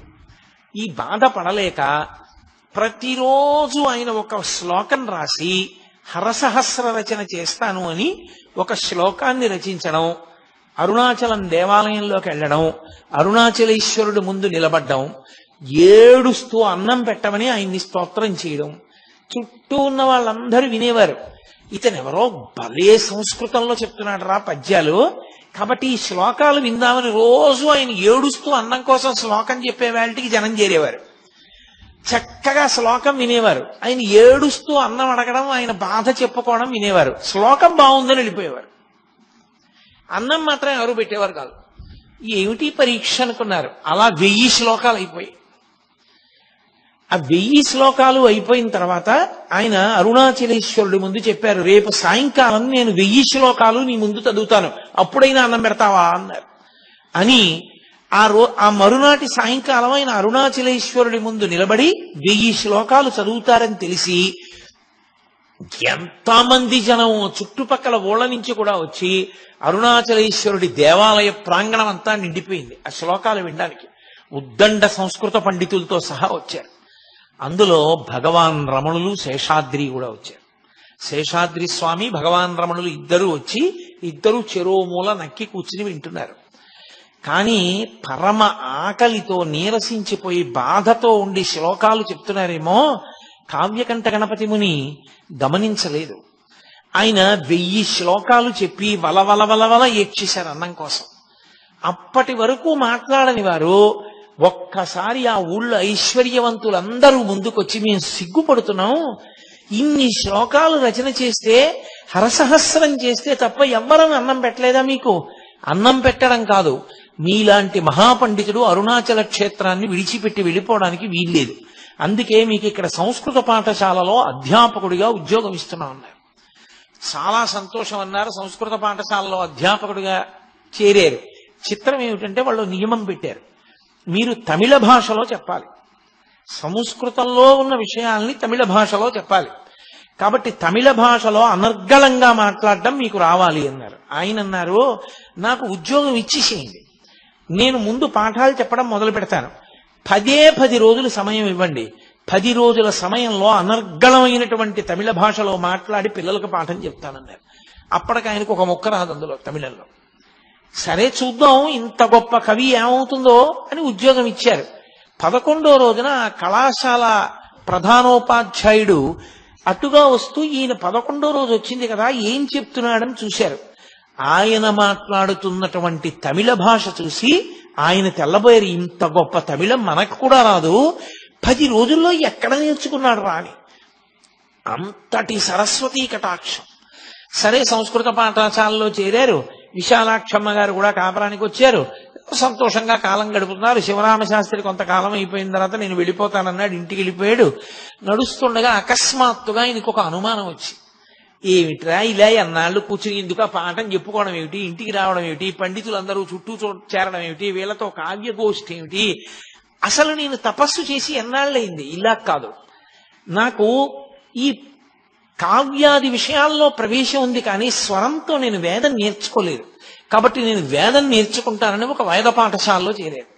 చేరి ఆ వేద పాఠశాలలో వేదాలన్నీ నేర్పేటటువంటి ఒక అధ్యాపకుడు ఉండేవారు. అనతి కాలంలో కొద్ది రోజుల్లోనే స్వరంతో వేదమంత్రాలన్నీ వచ్చేసాయి ఆయనకి. వచ్చేసి ఆయన సాయణాచార్యుల వారు చేసినటువంటి వేద భాష్యాలన్నీ చదివేసి వేదం నేర్పిన గురువు గారికి కొద్ది రోజుల్లోనే వేదమంత్రాలకి భాష్యం కూడా నేర్పారు. అంతటి ఉద్దండు కావ్యకంఠ గణపతి ముని అంటే, అంతటి సరస్వతీ కటాక్షం ఉన్నటువంటి మహానుభావుడు, అపర విఘ్నేశ్వర అవతారం ఆయన. కాబట్టి అటువంటి స్థితిలో ఉండే ఆయనకు ఒక రోజు అకస్మాత్తుగా ఆలోచన వచ్చింది. ఈ పైన మౌనస్వామి ఉన్నారంటారు కొండ మీద, అరుణాచలం వచ్చి నాళ్ళయింది, ఇంతమంది గుంపులు గుంపులుగా పోయి చూసొస్తుంటారు, ఎప్పుడూ మాట్లాడంటారు, ఒక్కసారి ఆయన్ని చూసొస్తే అనుకున్నారు. సరే ఎక్కడుంటారు ఏమిటి అని విశ్వనాథ అయ్యర్ అని ఆయన స్నేహితుడు, ఆయన్ని అడిగారు తీసుకెళ్ళమని. ఆయన సరే నేను తీసుకెడతాను, విరూపాక్ష గుహలో ఉంటారు రమ్మని తీసుకెడుతూ, అక్కడే పద్మనాభ స్వామి అని ఒక ఆయన ఉండేవాడు. ఆయన ఎప్పుడు రమణ మహర్షి మీద నిందా ప్రచారం చేస్తుండేవాడు. ఆయనకేం తెలుసు, ఆయనకేం తెలీదు, నేనే గొప్పవాడిని, నాకే అన్నీ తెలుసు అంటుండేవాడు. ఆ పద్మనాభ స్వామి మాటలు నమ్మి ఆయనకి అంతేవాసిగా మారిపోయాడు విశ్వనాథ అయ్యర్. ఈయనన్నాడు, రమణ మహర్షిది ఏం గొప్ప అండి, రమణుల సంగతి అలా వదిలి, అప్పటికి రమణులు అనేవారు కాదు, వెంకటరామన్ అనేవారు. వెంకటరామన్ ఏముందండి, ఆయనదేం గొప్ప కాదు, పద్మనాభ స్వామి వారు చాలా గొప్ప, మేము ఆయన శిష్యులం, ఆయన్ని చూపిస్తాను రండి అన్నారు. రమణులు ఎక్కడ ఉంటారని అడిగారు. విరూపాక్ష గుహలో ఉంటారు, అక్కడే పద్మనాభ స్వామి కూడా కూర్చుంటారన్నారు. సరే ఏదో మనకు కావలసింది దొరుకుతుందిగా పదండి అని చెప్పి వెళ్ళారు. వెళితే దురదృష్టం ఏమిటంటే ఆ రోజున విరూపాక్ష గుహలో స్వామి లేరు. స్వామి లేరు కదా వెళ్ళిపోదాం అంటుంటే ఈయన అన్నారు, కాదు ఇక్కడ దగ్గరలో మామిడి చెట్టు కింద మా గురువుగారు పద్మనాభ స్వామి వారు కూర్చుని ఉంటారు, రండి వెడదామన్నారు. వెడుతున్నారు. చిత్రంగా ఆ లోపల పద్మనాభ స్వామి కూర్చున్నారు, బయట ఒక బండరాతి మీద భగవాన్ రమణులు కూర్చున్నారు. రమణులు అందరిలా ఇలా చూడరు, మీరు ఎప్పుడైనా చూశారో లేదో ఆయన చిత్రపటాలు, ఆయన చూపు గమ్మత్తుగా ఉంటుంది, ఏమిటో ఇలా చూస్తారు ఆయన. రామకృష్ణ పరమహంస చూపు గమ్మత్తుగా ఉంటుంది, భగవాన్ రమణుల యొక్క చూపు చాలా గమ్మత్తుగా ఉంటుంది. ఆయన ఇలా తలపెట్టి చూస్తూ ఉంటారు. ఆయన కావ్యకంఠ గణపతి ముని వంక అలా చూస్తున్నారు. ఆయన యొక్క తేజస్సు చూశారు కావ్యకంఠ గణపతి ముని. అబ్బా సూర్యుని పగిది ఉన్నాడు రా మహానుభావుడని వంగి ఆయనకి నమస్కారం చేసి ఈ పద్మనాభ స్వామి వంక చూశారు. చూడగానే తెలిసిపోయింది ఆయన సమర్థత ఎటువంటిదో. ఆయనకి నమస్కారం చేయకుండా ఈయన దగ్గర కూర్చున్నారు. కూర్చునేటప్పటికి తీసుకొచ్చిన విశ్వనాథ అయ్యర్ గుండెలు జారిపోయి, అయ్య బాబోయ్ మా గురువు గారి పట్ల అపచారం అయిపోయింది, తర్వాత పిలిచి నన్ను దెబ్బలాడతారో ఏమిటో అలాంటివన్నీ తీసుకొచ్చాను. ఆయనకి కోపం వచ్చి ఆ పద్మనాభ స్వామికి, నువ్వేనా కావ్యకంఠ గణపతి మునివి, హరసహస్రం చెప్పిన వాడివి నువ్వేనా అరుణాచల దేవాలయంలో అని అడిగారు. అవునన్నారు. ఏది అంత పండితుడువా, శుక్లాంబరధరం విష్ణుం అన్న శ్లోకానికి విష్ణుపరంగా చెప్పు అన్నారు. వెంటనే శ్లోకాన్ని విష్ణుపరంగా చెప్పారు. చెప్పి మీరు నన్ను విష్ణుపరంగా అడిగారు, బ్రహ్మపరంగా కూడా చెప్తానని మళ్ళీ బ్రహ్మపరంగా అన్వయం చేశారు. చెప్పి పద్మనాభ స్వామి వంక చూసి, బ్రహ్మగారితో సమన్వయం చేయడం ఏమిటి, ఎదురుగుండా కనపడుతున్నటువంటి ఈ వెంకటరామన్ గారితో అన్వయం చేస్తాను చూడండి అన్నారు. అని శుక్లాంబరధరం, తెల్లటి గోచీ పెట్టుకుని ఉంటారు ఇప్పుడు, కాబట్టి తెల్లటి బట్ట కట్టుకున్నారు. విష్ణుం, ఆయన కీర్తి దిగ్దిగంతముల వ్యాపించింది, ఆయన అటువంటి స్థితిని పొందారు కాబట్టి విష్ణుం.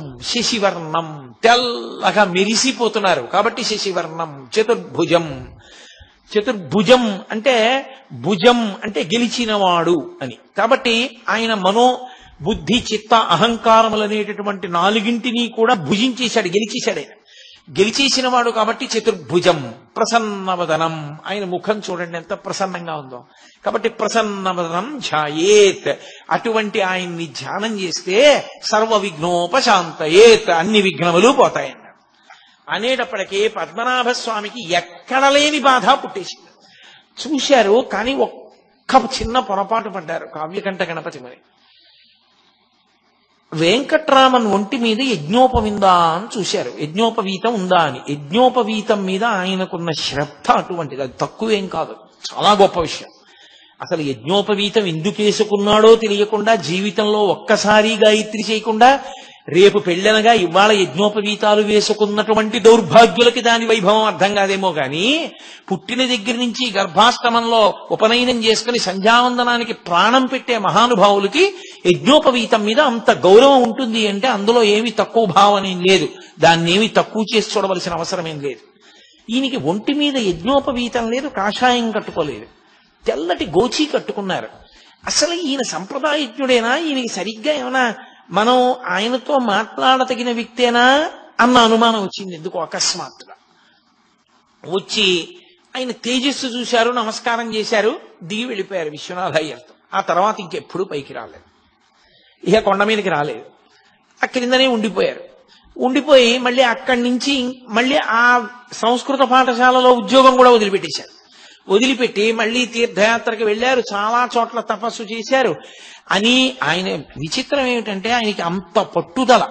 ఒకసారి తారామంత్రం తెలియని వాడివి నువ్వు విద్వాంసుడివా అన్నాడు ఒక ఆయన.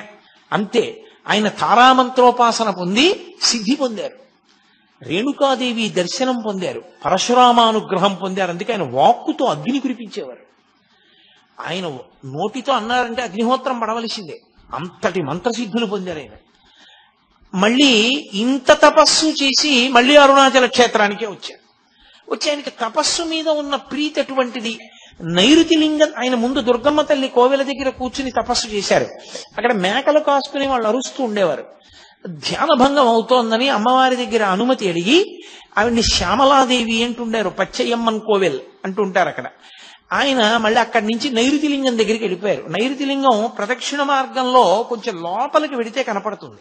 దానికి ఒక పక్కన నైరుతిలో పక్కకి ఓ చిన్న గుడిసె లాంటిది వేసుకుని దానికి ఒక చెక్క తలుపు లాంటిది ఒకటి పెట్టుకుని రాత్రింబవళ్ళు అందులో కూర్చుని తపస్సు చేస్తుండేవారు.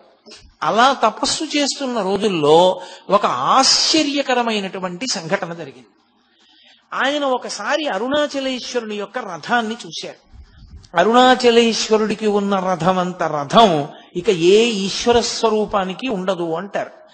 14 భువనములు ఎలా ఉంటాయో అలా 14 అంతస్తుల కొయ్యతేరు అరుణాచలేశ్వరుడు. అది ప్రత్యేకించి కృత్తికా ఉత్సవానికి 8వ రోజున ఆయన నందివాహనారూఢుడై ఆ మరునాడు కొయ్యతేరు మీద వెడుతున్నప్పుడు ఆ విలాసం, ఆ వైభవం చూసి తీరాలంటారు. అంత పెద్ద రథం, ఆ రథం వంక చూశారు. చూసి ఆయన అనుకున్నారు, 14 భువనములను ఏకకాలమునందు చూడలేరు, కానీ ఈ రథాన్ని ఇందుకే ఇలా నిర్మాణం చేశారు. 14 భువనములను నడిపించగలిగినటువంటి పరమేశ్వరుడే 14 భువనముల యొక్క రూపంగా ఉన్నటువంటి ఈ రథస్థితుడై ఈ లోకాన్ని నడుపుతున్నటువంటి వాడిగా రథంలో నడుస్తూ కనపడతాడు. అందుకే అరుణాచలంలో రథోత్సవం జరిగిన నాడు దర్శనం చేయడం అంత గొప్పదైంది అని భావన చేశారు. వెళ్ళి మళ్ళీ తపస్సు చేసుకుంటున్నారు. తపస్సు చేసుకుంటుండగా ఆయనకి చీకటి పడిపోయిన తర్వాత బయటికి వచ్చారు. బయటికి వస్తే కొంతమంది మాటలు వినపడుతున్నాయి. అరుణాచలంలో ఇవాల్టి రోజు ఉదయం రథోత్సవం కోసం కొయ్యతేరులో స్వామివారిని పట్టుకుని బయలుదేరారు. ఖచ్చితంగా ఈయన పనిచేసిన సంస్కృత పాఠశాలకి ఈయన అరుణాచలం రాగానే అన్నం తినడానికి అడిగినటువంటి ఆ అన్నదాన సత్రంకి మధ్యలో రథం ఆగిపోయింది. ఎంతమంది దాన్ని మరమ్మత్తు చేసేవాళ్ళు వచ్చారో, ఎన్ని వేల మంది వచ్చారో, ఇంతమంది మోకులేశారు, లాగారు, తోశారు, ఏం చేసినా అంగుళం కూడా రథం కదలలేదు. పరమేశ్వరుడికి ఏదో ఆగ్రహం వచ్చింది, రథం ఆగిపోయింది కదలడం, ఏమీ తేడాయా కనపట్టలేదు. మరునాడు మధ్యాహ్నం 12 అయ్యేటప్పటికి రథం కానీ వెళ్ళి మరొక వాహనం మీదకి మారకపోతే స్వామి దేవాలయం అంతా ప్రాయశ్చిత్తం చేయవలసి ఉంటుంది. అందరూ హడిలిపోయారు. ప్రధాన అర్చకుడు కూడా బాధపడుతూ ఇంటికి వెళ్ళిపోయాడు, ఆలయ అధికారులు వెళ్ళిపోయారు, ఎవరో కొద్ది మంది ఉన్నారు. ఆయనకి అకస్మాత్తుగా ఒక మాట వినపడింది, అరుణాచలేశ్వరుడు నీకోసమే ఆగిపోయాడు, నువ్వు వెళ్ళు, రథం కదులుతుందని. ఇది నిజమా, నాకు ఈ మాట వినపడిందా అని ఆయన ఆశ్చర్యపోతున్నారు. మళ్ళీ వినపడింది, చెవులో ఎవరో చెప్పినట్టు. సరేనని బయలుదేరి రథం దగ్గరికి వెళ్ళారు. అప్పటికే బాగా చీకటి పడిపోయింది, రాత్రి చాలా ఆలస్యం అయిపోయింది. ఆయన వెళ్లి చూసేసరికి 10 మంది రథం చుట్టూ కాపలా ఉన్నారు. ఇప్పుడు రథం కదలడానికి నేను చెయ్యేస్తే కదులుతుందని చెప్తే డాంబికంగా ఉంటుంది. ఈశ్వర, రేపు ఉదయం వస్తాను, నన్ను మన్నించండి అని వెళ్ళిపోయి మళ్ళీ ధ్యానానికి కూర్చున్నారు. అంతసేపు బడలిపోయి పడుకున్నారు, నిద్రపోయారు. ఈశ్వరుని యొక్క శాసనం, అంత బ్రహ్మముహూర్తంలో లేచేటటువంటి వ్యక్తి ఆ రోజు బాగా తెల్లవారిపోతే కానీ నిద్ర లేవాల.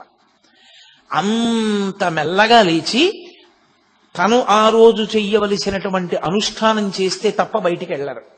స్నానం చేసి అనుష్ఠానం అంతా చేసుకునేటప్పటికి 10 అయిపోయింది. మళ్ళీ పరిగెత్తుకుంటూ రథం దగ్గరికి వచ్చేటప్పటికి ఇంకా నిపుణుల్ని తీసుకొచ్చారు, ఇంకా జనం వచ్చారు, మోకులేస్తున్నారు, లాగుతున్నారు, తోస్తున్నారు, అంగుళం కదలటం లేదు. ఈయన వాళ్ళందరినీ, మీరు కావ్యకంఠ గణపతి ముని చిత్రపటం చూశారో లేదో, చాలా సన్నగా ఉంటారు ఆయన. వీళ్ళందరినీ తప్పుకొమ్మని ఒక్కసారి దగ్గరికి వెళ్ళారు. వెళ్ళి అరుణాచలేశ్వరుడు ఎదురుగుండా నిలబడి రథంలో, అప్పా మీరు పిలిచారు, వచ్చాను, కాబట్టి ఇప్పుడు మీరు సంతోషంగా బయలుదేరండి, రథం కదలాలి స్వామి అని పక్కకెళ్ళారు. అంతే, రథం కదిలి రథం 12 గంటల లోపల దేవాలయానికి వెళ్ళిపోయింది. ఎవరో కావ్యకంఠ గణపతి మునిట ఇక్కడే సంస్కృత పాఠాలు చెప్పేవారట.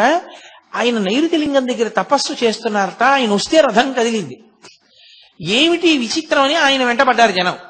ఆయన ఎవ్వరికీ కనపడకుండా బ్రాహ్మణ వీధిలోకి వెళ్ళిపోయి అక్కడ భోజనం చేశారు. విశ్వనాథ అయ్యర్ గారితో కలిసి భోజనం చేశారు. భోజనం చేసి వెంటనే ధ్యానంలోకి వెళ్ళిపోయారు. ఆ ధ్యానంలో ఆయనకు ఒక విషయం కనపడింది. నువ్వు వస్తే తప్ప రథం కదలలేదు. అంటే నువ్వు గొప్పవాడివని ప్రకటించడానికి రథం కదలలేదా? నువ్వు పరమభక్తుడివని లోకానికి తిరిగి చెప్పడం ప్రధానమా? లేకపోతే నిన్ను చూడాలని అరుణాచలేశ్వరుడు కదలలేదా? ఎందుకు కదలలేదు రథం? ఎందుకు ఆగిపోయింది? నువ్వు వెళ్ళాక ఎందుకు కదిలింది అని ఆయన. ఆ వాగ్రథం కదలాలంటే నువ్వు ఆయన దగ్గరికి వెళ్ళాలి. ఇతపూర్వం నువ్వు పొరపాటు పడ్డావు ఆయన గురించి. ఇప్పుడు నువ్వు ఆయన దగ్గరికి వెళ్ళు, ఆయన దర్శనం చేసి ఆయనకి నమస్కరించు, ఆయన మాట్లాడతారు. ఆయన మాట్లాడగానే నీ రథం కదులుతుంది. ఇన్నాళ్ళు తపస్సు అని తిరుగుతున్నావుగా, ఇప్పుడు అసలు తపస్సు అంటే ఏమిటో తెలిసి నీలోని రథం కదిలి అద్భుతమైనటువంటి కవనము, లోకాన్ని ఉద్ధరించగలిగినటువంటి స్తోత్రాలు, మంత్ర సంబంధమైనవి నీ నుండి జాలువారతాయి. ఈ 2 రథములు కదపడానికే నా రథాన్ని ఆపి పిలిచాను, ఎక్కుకొండ అనిపించి. ఆయన వెంటనే లోపలికెళ్ళి ఇక విశ్వనాథ అయ్యర్ని కూడా పిలవాల. మంచి ఎండాకాలం, గబగబా ఉత్తరీయం తీసి భుజం మీద వేసుకుని అరుణాచలం కొండెక్కడం మొదలుపెట్టారు. విరూపాక్ష గుహలో ఉంటారు స్వామి. విరూపాక్ష గుహలోకి వెళ్ళడం అంత తేలిక కాదు. ఆ రోజుల్లో జనం విపరీతంగా వెడుతుండేవారు. అందులో కృత్తికా దీపోత్సవంలో స్వామివారి ఊరిదిగింపు వాహనాల మీద జరుగుతున్నంతసేపు స్వామి దగ్గర ఉంటారు. అయిపోగానే రమణుల దగ్గర వెళ్ళిపోతారు అందరూ. ఆ విరూపాక్ష గుహ చుట్టూ ఓ తడిక కట్టి తలుపులు పెట్టి తాళం వేసేవాడు పళనిస్వామి. ఆయన ఎందుకో ఆ రోజున తాళం వేయడం మానేసి తలుపులు తెరిచి ఏదో శారీరక అవసరం తీర్చుకోవడానికి వెళ్ళాడు. అసలు ఆయన చుట్టూ చాలా మంది జనం ఉంటారు దర్శనానికి వచ్చి. రమణుల దర్శనం అంత తేలిగ్గా అవదు. కాబట్టి ఎలా అవుతుంది? నాకు ఇలా మాట వినపడింది, మరి నేను వెడుతున్నానే ఆయన దర్శనానికి అనుకుని, సరే నాకు ఏ ఈశ్వరుడు ఇది తోపించాడో ఆయనే నిర్ణయిస్తాడని గబగబ పైకెక్కారు. ఏ సంఘటన రమణ మహర్షికి జరిగిందో అదే సంఘటన గణపతి మునికి జరిగింది.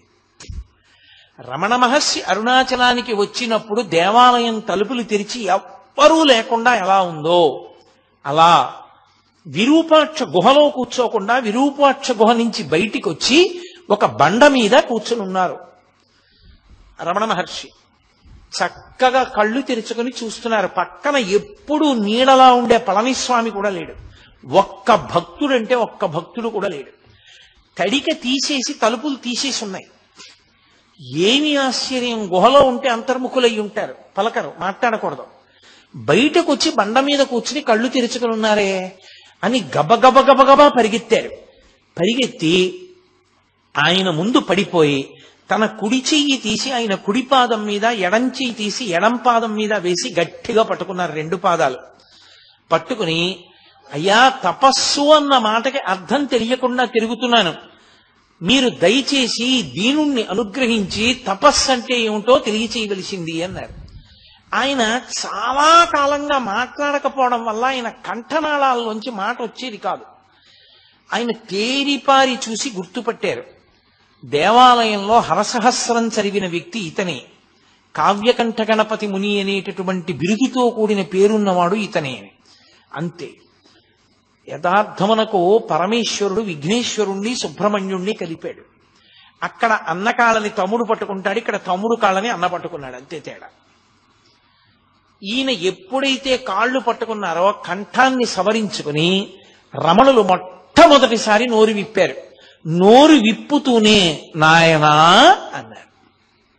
అందుకని కావ్యకంఠ గణపతి ముని పేరు నాయనా అని మారిపోయిన తర్వాత ఎప్పుడు ఎవరిని ఏమి మాట్లాడడం కాని పిలవడం చెయ్యడం లేనటువంటి స్వామి అకస్మాత్తుగా నాయనా అన్నారు. నాయనా అని ఎవరిని పిలుస్తారంటే బాగా లోపలికి దక్షిణ దేశంలో విఘ్నేశ్వరుణ్ణి పిలుస్తారు, నాయనా అంటారు. అది విఘ్నేశ్వరుడి పేరు పెట్టుకున్న మనుష్యుల్ని నాయన అని పిలవరు. ఎవరైనా ఒకవేళ ఏ వినాయక శాస్త్రనో పేరు పెట్టుకున్నారనుకోండి, ఆయన్ని నాయన అని పిలవరు. ఒక్క ఈశ్వరుణ్ణి, దేవాలయంలో ఉన్న స్వామినే నాయన అని పిలుస్తారు. నాయన అని గణపతి మునిని పిలిచారు. అంటే ఆయనకి ఏమి కనపడిందో మరి గణపతి మునిలో. నాయన అని పిలిచి, నువ్వు అడిగిన దానికి జవాబు చెప్తాను చూడు. మనకి నేను నేను అని ఒక భావన పుడుతూ ఉంటుంది లోపల నుంచి. అది ఎప్పుడూ లోపల నుంచి వస్తుంటుంది. అహం స్ఫురణ అనేవారు మహర్షి దాన్ని. నేను నేను నేను అన్న భావన వస్తూ ఉంటుంది. నేను ఉపన్యాసానికి వెళ్ళాలి, నేను పడుకోవాలి, నేను అలిసిపోయాను, నేను ఇవాళ పలహారం తక్కువ చేశాను, నేను అన్నం తిన్నాను, అలా నేను నేనంటుంటుంది. ఈ నేను నేనన్న భావన ఎక్కడి నుంచి పుడుతోందో ఆ మూలములలోకి వెళ్ళు. మనసుని ఆధారం చేసుకుని వెళ్ళు. ఏ మూలం దగ్గరికి వెడతావో ఆ మూలం దగ్గరికి వెళ్ళినప్పుడు మనసు అందులో లయమైపోతుంది. ఆ లయమైపోయినటువంటి చోటే తపస్సు యొక్క సిద్ధి పొందేటటువంటి చోటు. నువ్వు మంత్రజపం చేస్తున్నావు, మంత్రజపం చేసేటప్పుడు మంత్రము యొక్క నాదము ఎక్కడ మొదలవుతోందో, ఆ నాదం ప్రారంభ స్థానం ఎక్కడుందో అక్కడికి వెళ్ళు. వెనక్కి వెడితే ఆ స్థానమునందు ఆ మనసు లయమైపోతుంది. అదే తపస్సు అని 2 వాక్యాలు చెప్పారు. చెప్పగానే ఆయన ఆశ్చర్యపోయి, ఇన్ని గ్రంథాలు చదివాను, ఇంతమంది మహాత్ముల్ని కలిశాను, కానీ తపస్సన్న మాటని ఇంత అద్భుతంగా నిర్వచనం చేసినటువంటి వారు నాకు ఇప్పటి వరకు కనపడలేదు. నా అదృష్ట విశేషం మహానుభావ, మీ దర్శనమైంది. తపస్సు అన్న మాటకి నాకు ఇవాళ యథార్థమైనటువంటి అర్థము గోచరించింది, తప్పకుండా అలా చేస్తానన్నారు. అనగానే భగవాన్ అన్నారు, గుహలో కూర్చో, వెళ్ళి గుహలో కూర్చుని ధ్యానం చెయ్యి, తపస్సు చెయ్యి అన్నారు. అనగానే ఏమదృష్టం, రమణ మహర్షి బయట కూర్చుని తాను విరూపాక్ష గుహలో కూర్చోవడం. వెంటనే గణపతి ముని ఆ విరూపాక్ష గుహలోకి వెళ్లి గుహలో కూర్చున్నారు. 1 గంట సేపు ధ్యానం చేశారు. రమణులు చెప్పినదేదో దాన్ని పూర్తిగా అనుభవించిన స్థాయి లేదు, కానీ మార్గం దొరికింది. సంతోషంతో మళ్ళీ బయటికి వచ్చారు. బయటికి వచ్చి ఆయనకి నమస్కరించే లోపల ఊరు వాడ ఈ వార్త తెలిసిపోయింది. కొండ మీద కూర్చున్నటువంటి మౌనస్వామి నోరు విప్పారట. ఎవరినో నాయనా అని పిలిచారట. ఎవరో ప్రశ్న అడిగితే 2 మార్గాలు చెప్పారట. తిరువన్నామలై అంతా కొండెక్కేసి, కొండెక్కేయగానే ఎవరైనా ఎవరితో మాట్లాడారు. పొద్దున్నంతా తిరువన్నామలలో ప్రశ్న, ఏ మహానుభావుడు వచ్చి నిలబడితే రథం కదిలింది. ఇప్పుడు ఏ మహానుభావుడితో రమణ మహర్షి మాట్లాడారు, వెంకటరామన్ మాట్లాడారు, ఈయన్నే చూపించారు. రథం నడిచింది ఈయన వల్లేట, ఇప్పుడు మాట్లాడింది ఈయన వల్లేట. అసలు రథం ప్రారంభమైంది నడవడం. వెంటనే రమణ మహర్షి చెప్పిన దానికి శ్లోక రూపం ఇచ్చి రమణ పంచకము అని రమణుల యొక్క తత్వం మీద 5 శ్లోకాలు చెప్తూ ఆయన అన్నారు, ఈయనకి వెంకటరామన్ కాదు, ఇక నుంచి భక్తులు ఆయన నామాన్ని జపం చేసుకోవడానికి వీలుగా ఆయన నామజపం చెయ్యడం చేత ఆయన అనుగ్రహంతో ప్రతిబంధకాల్ని పోగొట్టుకుని తత్వ విచారణ చెయ్యడానికి కావలసినటువంటి యోగ్యతని పొందడానికి అనువైన స్థితిని కలగడం కోసం ఈయనకి నేను రమణ అని పేరుంచుతున్నాను. ఆయన ఈయనకి నాయనా అని పేరుంచారు, ఈయన ఆయనకి రమణ అని పేరుంచారు. నిన్న చెప్పాను కదా, భగవంతుని యొక్క విభూతులన్నీ ఆయన ఎందున్న కారణం చేత భగవాన్ రమణ మహర్షి అని పేరుంచుతున్నానని ఇక నుంచి అందరూ ఆయన్ని అలా పిలవాలి అని శాసనం చేశారు. అప్పటి నుంచి లోకంలో ఆయనకి భగవాన్ రమణ మహర్షి అన్న పేరు వచ్చింది. సరే, కొంతకాలం అయింది. అప్పటి నుంచి కావ్యకంఠ గణపతి మునితో మాట్లాడుతుండేవారు. వచ్చే వాళ్ళతో కూడా అప్పుడప్పుడు నోరు విప్పి మాట్లాడడం మొదలు పెట్టారు రమణ మహర్షి. కొంతకాలం అయిన తర్వాత కావ్యకంఠ గణపతి ముని అడిగారు, నాకు కూడా ఒక గుహా ప్రాంతం ఏదైనా విడిదిగా ఇవ్వండి, నేను ఆ గుహలో కూర్చుని నేను కూడా తపస్సు చేసి ఉమాసహస్ర రచన చెయ్యాలని కోరికగా ఉంది. పరదేవతా నామములను 1000 నామములను నేను ఉమాసహస్రం అన్న పేరుతో రచన చెయ్యాలి. అందులో అమ్మవారికి సంబంధించినటువంటి బీజాక్షరములన్నిటినీ కూడా నిక్షిప్తం చేస్తానన్నారు. రమణ మహర్షి స్వయంగా కావ్యకంఠ గణపతి ముని చెయ్యి పట్టుకుని అక్కడే ఉన్నటువంటి మామిడి చెట్టు గుహ అంటారు, చ్యుత గుహ అని, ఆ గుహలోకి తీసుకెళ్లి నువ్వు ఇదిగో ఈ గుహా ప్రవేశం చేసి ఈ గుహలో కూర్చుని ఇక్కడ నుండి నువ్వు ఆ ఉమాసహస్ర రచన చేయవలసింది అన్నారు. 20 రోజుల లోపల ఈ సహస్రాన్ని పూర్తి చేస్తాను. 20వ రోజు అర్ధరాత్రి 12 గంటల వేల్టికి నేను ఈ ఉమాసహస్ర రచన పూర్తి చెయ్యలేకపోతే అప్పటి వరకు ఎంత రచన చేశానో ఆ రచన అంతా చింపేస్తానని ప్రతిజ్ఞ చేశాడు కావ్యకంఠ గణపతి ముని. అక్కడ వరకు బాగుంది. హరసహస్రమన్ని శ్లోకాలు రోజూ చదివినా పరమశివుడు అన్నం పెట్టలేదన్న కోపంతో హరసహస్రాన్ని చింపేశారు అంతకుముందు. అందులో ఏవో కొద్ది శ్లోకాలే మిగిలాయి. ఇక్కడ నడుస్తోంది. ప్రతిరోజు ఆ ఉమాసహస్రం ఆయన ధ్యానం చేస్తుండేవారు, దాన్ని రచన చేస్తుండేవారు. హెచ్ఎమ్మాళ్ అన్నం పట్టుకొచ్చి ఇస్తుండేది. ఒకరోజు అకస్మాత్తుగా ఆయనకి ఉదయం 7 గంటలకే విపరీతమైన ఆకలేసేసింది. అది అమ్మవారి ఉపాసనలో ఉండేటటువంటి ఒక వైచిత్రి. అమ్మవారి ఉపాసన చేసేటటువంటి వాళ్ళకి బాగా తెలుస్తుంది. అకస్మాత్తుగా వాళ్ళకి పిచ్చాకలేస్తుంది.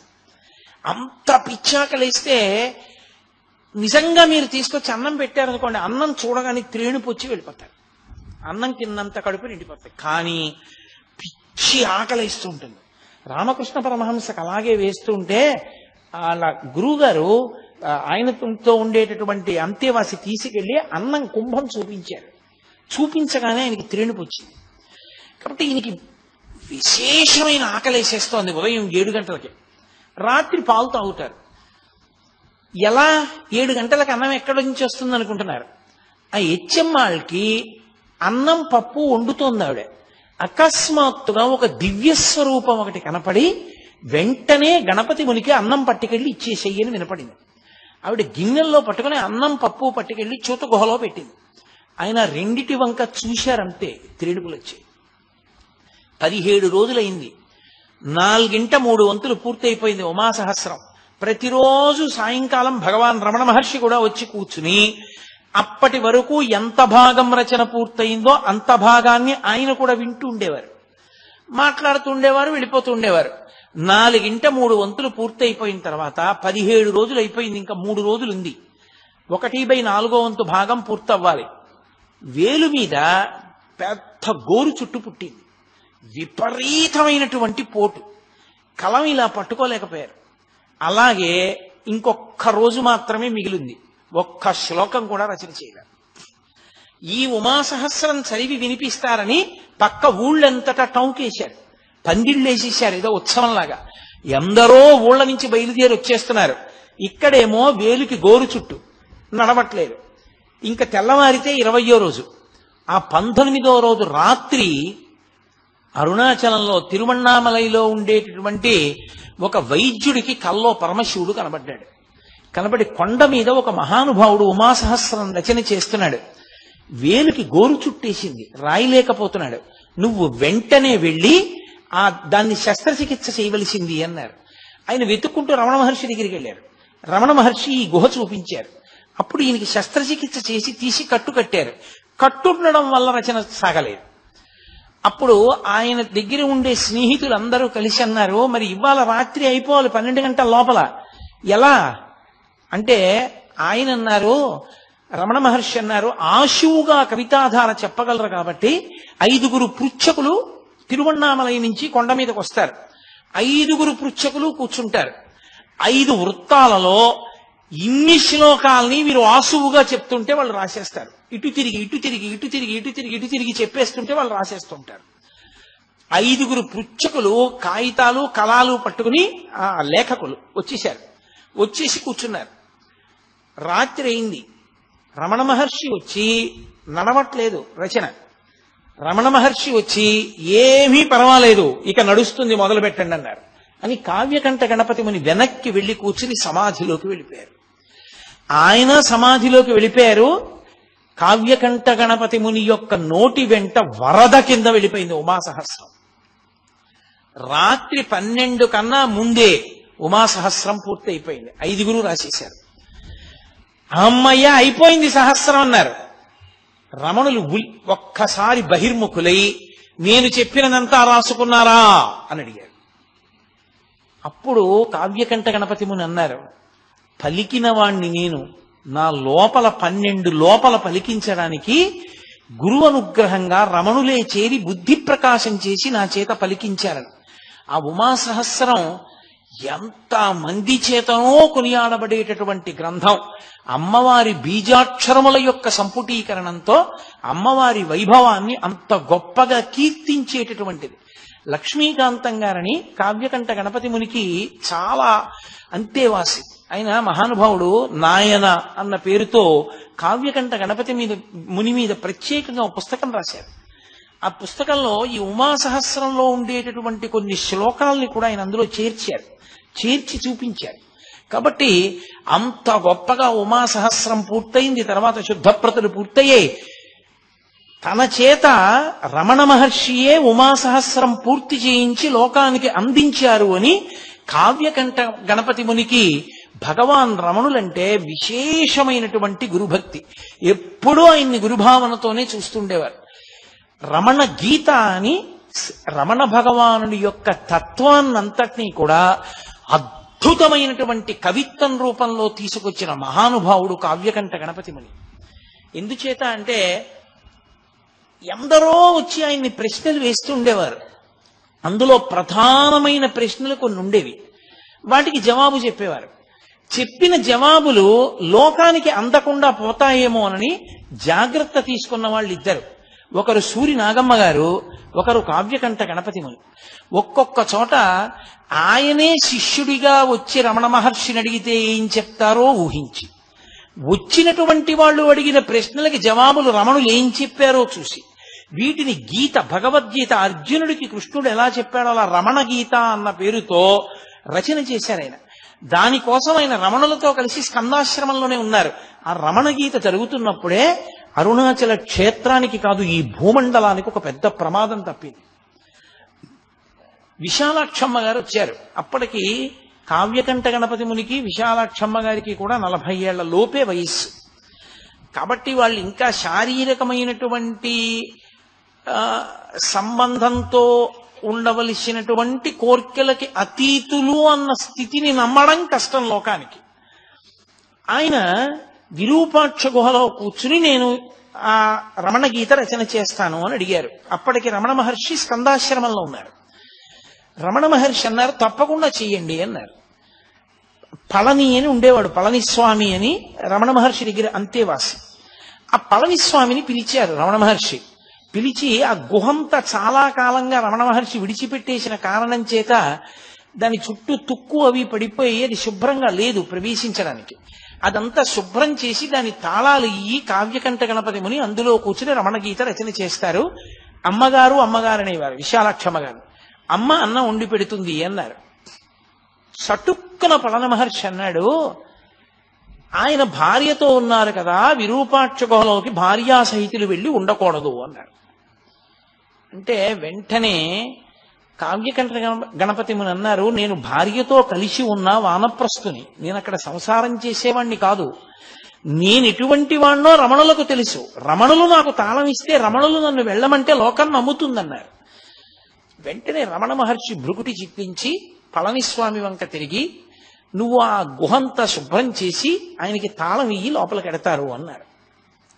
సాయంకాలం అయిపోయింది. ఆయన విశాలాక్షమ్మ గారితో కలిసి విరూపాక్ష గుహకు వెళ్ళారు. లోపలికి వెడదాం, కాస్త పెరుగన్నం పట్టుకుని వెళ్ళారు. రాత్రి తినడానికి రేపటి నుంచి వంట మొదలెడదామని వెడితే దానికి పెద్ద తాళం కప్ప వేసేసింది. ఆయన మళ్ళీ స్కందాశ్రమానికి వెళ్ళారు. భార్యని చెమ్మాళ్ళని అక్కడ ఉంచి పైకి వెళ్ళారు. అయ్యా, ఆ పళనిస్వామి ఆ గదిని ఆ విరూపాక్ష గుహ దగ్గర శుభ్రం చేయలేదు, తాళం వేసేసింది, తాళం కూడా నాకు ఇవ్వలేదు అన్నారు. అంటే రమణ మహర్షి ఆయన వంక తిరిగి, పళనిస్వామి వంక తిరిగి, ఏమయ్యా నేను తాళంచి విమ్మన్నాను కదా, ఇవ్వలేదా, కావ్యకంఠులకు ఇచ్చేసేయి అన్నారు.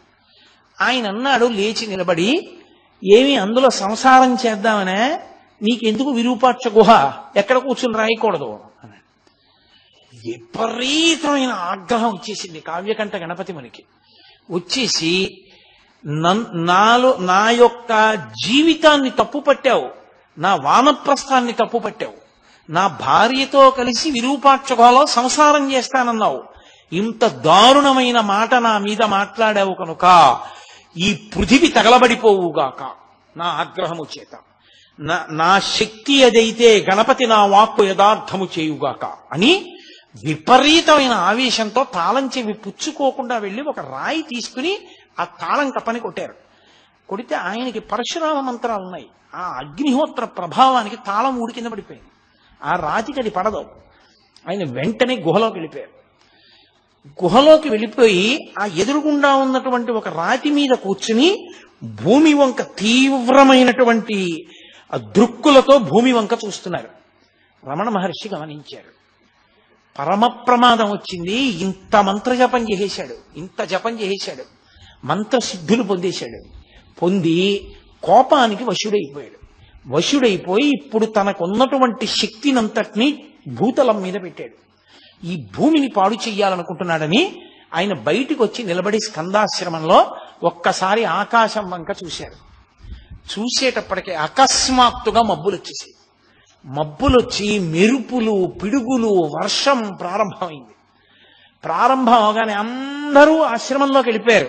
ఒక్క రమణ మహర్షి మాత్రం లోపలికి వెళ్లకుండా చాలా గంభీరంగా, చాలా తీవ్రంగా ఆలోచిస్తూ అలా నిలబడి ఆకాశం వంక చూస్తున్నారు. పిడుగులు పడుతున్న ధ్వనులు వినపడుతున్నా. ఒక్కసారి ఆయన గొణిగినట్లయింది. ఈ భూతలం 14 భువనములు పాడైపోవాలన్నాడు. 14 భువనములు పాడైపోవడం కన్నా 14 భువనముల స్వరూపమైన అరుణాచలేశ్వరుని యొక్క రథము తగలబడిపోవుగాక అన్నాడు. అనగానే పిడుగు వెళ్ళి అరుణాచలేశ్వరుడి యొక్క రథం మీద పడి ఆ రథం కాలిపోయింది. కాలిపోవడం ఏమిటి, మీరు ఎవరైనా వెళ్ళిన వాళ్ళు ఉంటే తెలుస్తుంది. స్కందాశ్రమం నుంచి విరూపాక్ష గుహకి దగ్గరగానే ఉంటుంది దారి, కానీ చాలా కష్టం నడవడం. ఎంత జాగ్రత్తగానో నడవాలి, కాళ్ళు జారిపోతాయి. అందున అంత వర్షం పడినప్పుడు జారి పడిపోతారు.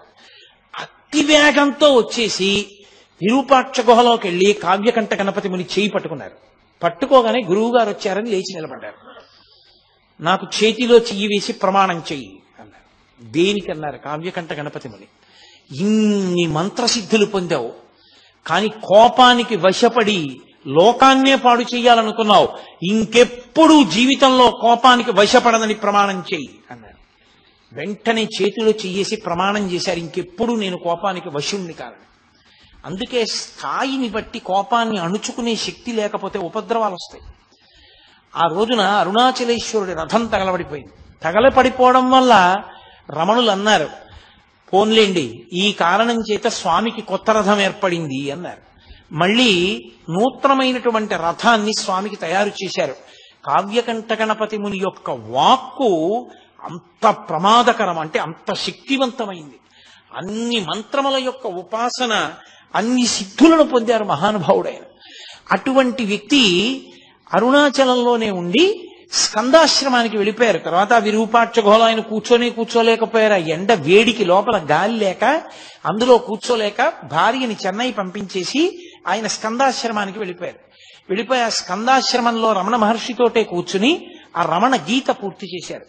ఆ రమణ గీత పూర్తయిపోయిన తర్వాత ఆయన అసలు భగవాన్ రమణుల యొక్క తత్వం లోకంలో ప్రకాశించడానికి, రమణ వైభవం ప్రకాశించడానికి చాలా చాలా కారణభూతులైన వ్యక్తుల్లో ఒకరు కావ్యకంఠ గణపతి ముని. అసలు ఇంకా యథార్థంగా చెప్పాలంటే వాళ్ళిద్దరూ విఘ్నేశ్వర సుబ్రహ్మణ్య స్వరూపాలు.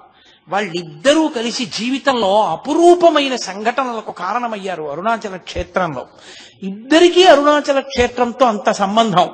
బహుశః కావ్యకంఠ గణపతి ముని అరుణాచలం వెళ్లి ఉండి ఉండకపోతే రమణుల నోటి వెంట ఒక్క మాట కూడా లోకానికి అందదు, రమణుల సందేశం కూడా అందదు.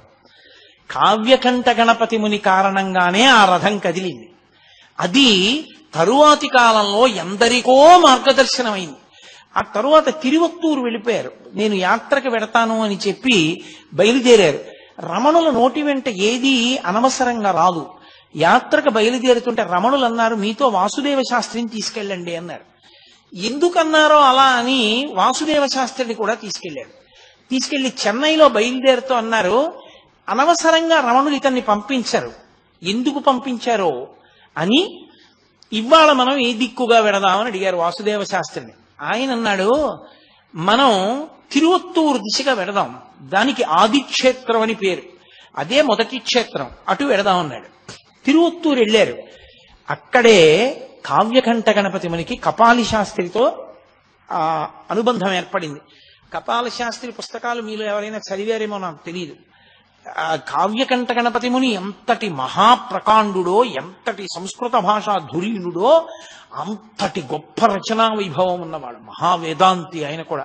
కపాలి శాస్త్రి ఎన్నో గ్రంథాలు రచించారు. ఆయన ఇటు రమణులతోటి అటు అరవిందులతోటి కూడా సంబంధం ఉన్న వ్యక్తి. కాబట్టి అటువంటి ఆయన ఒక పాడుపడిపోయినటువంటి విఘ్నేశ్వర దేవాలయంలో కూర్చుని 20 రోజుల నేను ఇక్కడ 18 రోజుల పాటు రమణులు నాకు ఎటువంటి తత్వాన్ని తపస్సుకి చెప్పారో అటువంటి తపస్సు చేస్తాను అని పగటి పూట అన్నం తినడం కూడా మానేసి ద్రవ పదార్థం ఒక్కటే పుచ్చుకునేవారు. 18 రోజులు అయిపోయిన తర్వాత ఇక్కడ కావ్యకంఠ గణపతి ముని కూర్చుని జపం చేస్తున్నారు. మంచి సమాధిలోకి ప్రవేశించే ప్రయత్నంలో ఉన్నారు. ఆయన చెప్పిన మార్గంలో లోపలికి వెళ్ళి అన్వేషిస్తున్నారు, ఎక్కడి నుంచి పుడుతోంది నేనన్న భావన అన్నది. ఆయన చేస్తుండగా సాయంకాలం 4 అలా అవుతుండగా విపరీతమైన నీరసం వచ్చేసి అసలు కూర్చోలేక శవాసనం వేసేసి శవాసనం మీ అందరికీ తెలిసిన్నదే, నేల మీద పడుకుని నా గురువు రమణ భగవానులు ఉంటే బావుణ్ణు అన్నారు. ఆశ్చర్యం ఏం జరిగిందంటే, అక్కడ అరుణాచలంలో రమణ మహర్షి ఎక్కడ కూర్చుని ఉన్నారో అక్కడి నుంచి ఒక్క ఎగురు పైకి ఎగిరి కింద పడ్డారు ఆసనం మీద. అక్కడ ఏమైందో తెలుసా, ఈయన ఎగిరి కింద పడే లోపల నా గురువు రమణులుంటే బావుణ్ణు అనుకున్నారు. అంతే. శవాసనం వేసి పడుకున్న కావ్యకంఠ గణపతి ముని యొక్క గుండెల మీద ఎడంచి పెట్టి గట్టిగా నొక్కి కుడి చేతిని ఆ బ్రహ్మరంధ్రం దగ్గర మాడు దగ్గర పెట్టి నొక్కారు రమణ మహర్షి. కొద్ది కాలం, నేను చెప్పినంతసేపు కూడా లేదు, ఇలా నొక్కారు. రమణులు వచ్చారని అర్థమైంది కావ్యకంఠ గణపతి మునికి. ఒక్కసారి దొల్లి ఆయన పాదములు చూద్దాం అనుకున్నారు, కానీ ఎడంచేతో గుండె నొక్కి పెట్టడంలో రమణుల స్పర్శ వలన పులకాంకిత గాత్రుడైపోయి ఒళ్ళంతా విద్యుద్వలయాలు ప్రవహిస్తున్నట్లుగా అయిపోయి ఆయన కదలలేకపోయారు, అలాగే ఉండిపోయారు. అంతే. ఇక్కడున్నవారు ఇక్కడే ఉన్నారు, అక్కడికి వెళ్ళారు. ఒక్కసారి ఆ రహస్యం బయట పెట్టారు రమణ మహర్షి. తన నోటి వెంట తానే ఒక్కసారి జారిపోయారు నోరు. అవును, తిరువత్తూరు క్షేత్రంలో ఫలానా చోట వెడుతున్నప్పుడు చీకటిగా ఉంటుంది, పాడుపడిపోయిన గణపతి దేవాలయం ఉంది కదూ అన్నారు. ఎప్పుడూ తిరువణ్ణామలై విడిచిపెట్టి వెళ్ళని వ్యక్తికి ఎలా తెలుసది? ఆయన వెళ్ళారు. అక్కడికి వెళ్ళి కావ్యకంఠ గణపతి మునికి సూక్ష్మ శరీరంతో వెళ్ళి హస్తదీక్ష ఇచ్చారు. బహుశః నాకు తెలిసినంత వరకు రమణుల వాంగ్మయంలో ఆయన హస్తదీక్ష పొందినటువంటి ఏకైక వ్యక్తి కావ్యకంఠ గణపతి ముని ఒక్కరే. వాళ్ళిద్దరి అనుబంధం అటువంటిది. ఆ తరువాత అక్కడ 20 రోజులు దీక్ష పూర్తి చేసేశారు. పూర్తి చేసి చాలా ప్రదేశాలు తిరిగారు, వచ్చారు. ఆ మహాతల్లి ఆ కావ్యకంఠ గణపతి ముని యొక్క భార్య గారు విశేషంగా మంత్రజపం చేసేవారు. ఆవిడ కూడా మంత్రజపం చేసే వాళ్ళకి ఎప్పుడైనా దృష్టి మరలిపోతోంది అనుకోండి, వాళ్ళు ఏం చేస్తారంటే కాస్త విభూతి తీసి నోట్లో వేసుకుంటూ ఉంటారు. ఆవిడికి తరచుగా విభూతి తీసుకోవడం అలవాటు.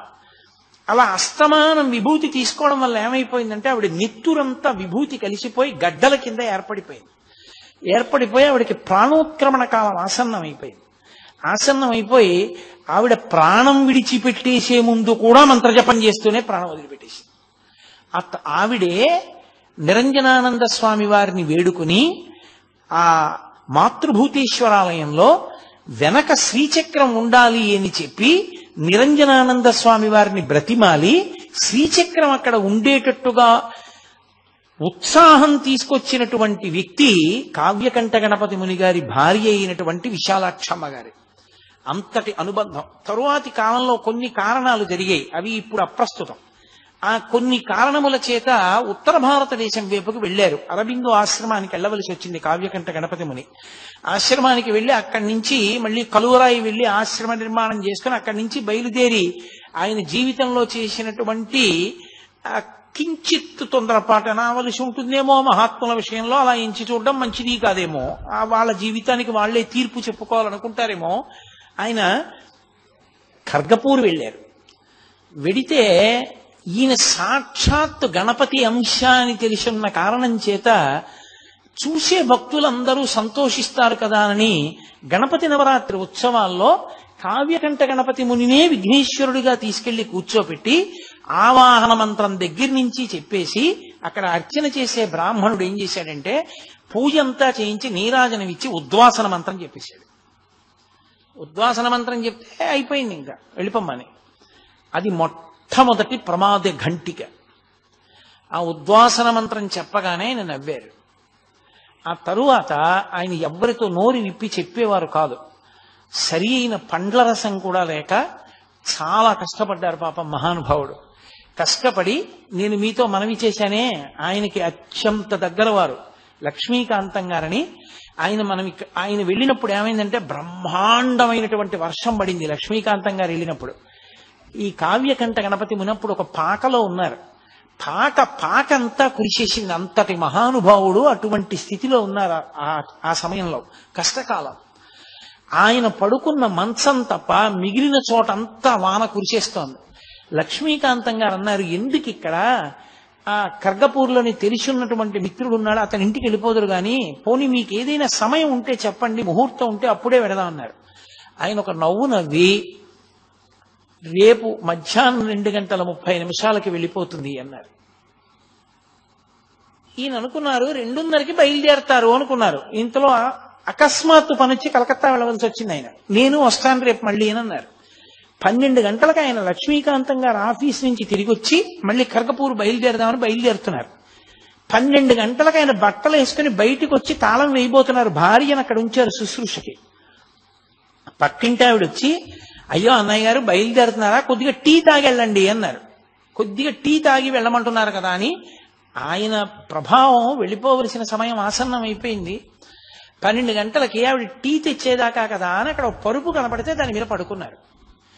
ఆవిడ వచ్చి అరిచింది. ఆయన లేవలా. ఏంటి ఇంత ముద్దు నిద్రపోయారు ఇవ్వాలని ఆవిడ వెళ్ళిపోయింది టీ పట్టుకుని. పైన గడియారం 12:30 కొట్టింది, 1 గంట కొట్టింది, 1 గంటన్నర కొట్టింది, 2 కొట్టింది, 2:30 కొట్టింది. చిత్రం ఏమిటో తెలుసా, 12 కొట్టడం అయిపోయింది. అందుని ఎక్కువ మాటలు కొట్టదు ఇంకా. ఎందుకని 12:30కు ఒక్క మాటే, 1 గంటకు ఒక్క మాటే, 1 గంటన్నరకు ఒక్క మాటే, 2కి 2 మాటలే, 2:30కి మళ్ళీ ఒక మాటే, ఒక మాట కొట్టింది తెలివి వచ్చింది. 2:30 ఇలా చూశారు, అబ్బా 2:30 అయిపోయిందని. అకస్మాత్తుగా 2:30కి పాక విడిచిపెట్టి వెళ్ళడం కాదు, శరీరం విడిచిపెట్టేస్తున్నారనిపించింది. వదిలిపెట్టేశారు కావ్యకంఠ గణపతి ముని. ఆయన గబగబా బయలుదేరి వెళ్ళారు. ఏ సమయానికి తాను ఇల్లు మారతానన్నారో ఆ సమయానికి శరీరం వదిలేశారు. వదిలిపెట్టేసిన తర్వాత ఆయన శరీరాన్ని దహనం చేయాలా సమాధి చెయ్యాలా అనో పెద్ద చర్చ. అంటే ఆయన యజ్ఞోపవీతాన్ని విడిచిపెట్టలేదు. ఆ కారణం చేత ఆయనకి సమాధి ఇష్టం లేదు, సన్యాసాశ్రమ స్వీకారంగా భావన చేయడానికి వీల్లేదని ఆయన్ని దహనమే చేశారు. చేసి మహానుభావుడు అవతార పురుషుడుగా వచ్చినటువంటి వ్యక్తి, నేను అరుణాచలంతో ఉన్న సంబంధం, రమణులతో ఉన్న సంబంధం వరకే నేను ఇవాళ స్పృశించాను. ఎందుకంటే రమణుల గురించి మాట్లాడేటప్పుడు, అరుణాచలం గురించి మాట్లాడేటప్పుడు కావ్యకంఠ గణపతి ముని గురించి ప్రస్తావించకపోతే అసలు దానికి పరిపూర్ణత రాదు. అందుకని ప్రత్యేకంగా నేను కావ్యకంఠ గణపతి ముని గురించి మాట్లాడుతూ మిగిలిన భాగాన్నంతటినీ పక్కన పెట్టేశాను. ఒక్క అరుణాచల సంబంధం ఒకటే నేను ప్రస్తావన చేశాను. చిత్రం ఏంటంటే ఆయనకి అనారోగ్యంగా ఉండి బ్రతకరేమోనని అనుమానం వచ్చినప్పుడు 2 టెలిగ్రాములు ఇచ్చారు రమణ మహర్షికి. మళ్ళీ రిప్లై టెలిగ్రాములు వచ్చాయి. రమణ మహర్షికి చూపించాం, ఆయన ఆరోగ్యం ఆందోళనకరంగా ఉందని. భగవాన్ చూసి పక్కన పెట్టేశారు, ఏమీ మాట్లాడలేదు. రమణులకి కూడా తెలుసు అయిపోయింది అవతార పరిసమాప్తి అని. కాబట్టి రమణుల కన్నా ముందే అవతార పరిసమాప్తి చేసినటువంటి వారు కావ్యకంఠ గణపతి ముని. కాబట్టి అలా సిద్ధి పొందారు మహానుభావుడు. ఆయన రమణుల యొక్క సమన్వయంలో అన్ని అద్భుతమైనటువంటి విశేషాలు జరిగాయి. కాబట్టి ఇవాళ మీతో నేను అరుణాచలము, కావ్యకంఠ గణపతి ముని, రమణ మహర్షి ఈ 3 మధ్యలో జరిగినటువంటి విశేషాల్ని చెప్పడానికి ప్రయత్నం చేశాను. రేపటి రోజు నేను అత్యంత ప్రధానమైన విషయాలు, రమణతత్వంలో అత్యంత ప్రధానమైనటువంటి విషయములను కొన్నిటిని, ఎందుకంటే ఈ జాతికి ఒక మహోపకారం చేసింది ఒక ఆడది.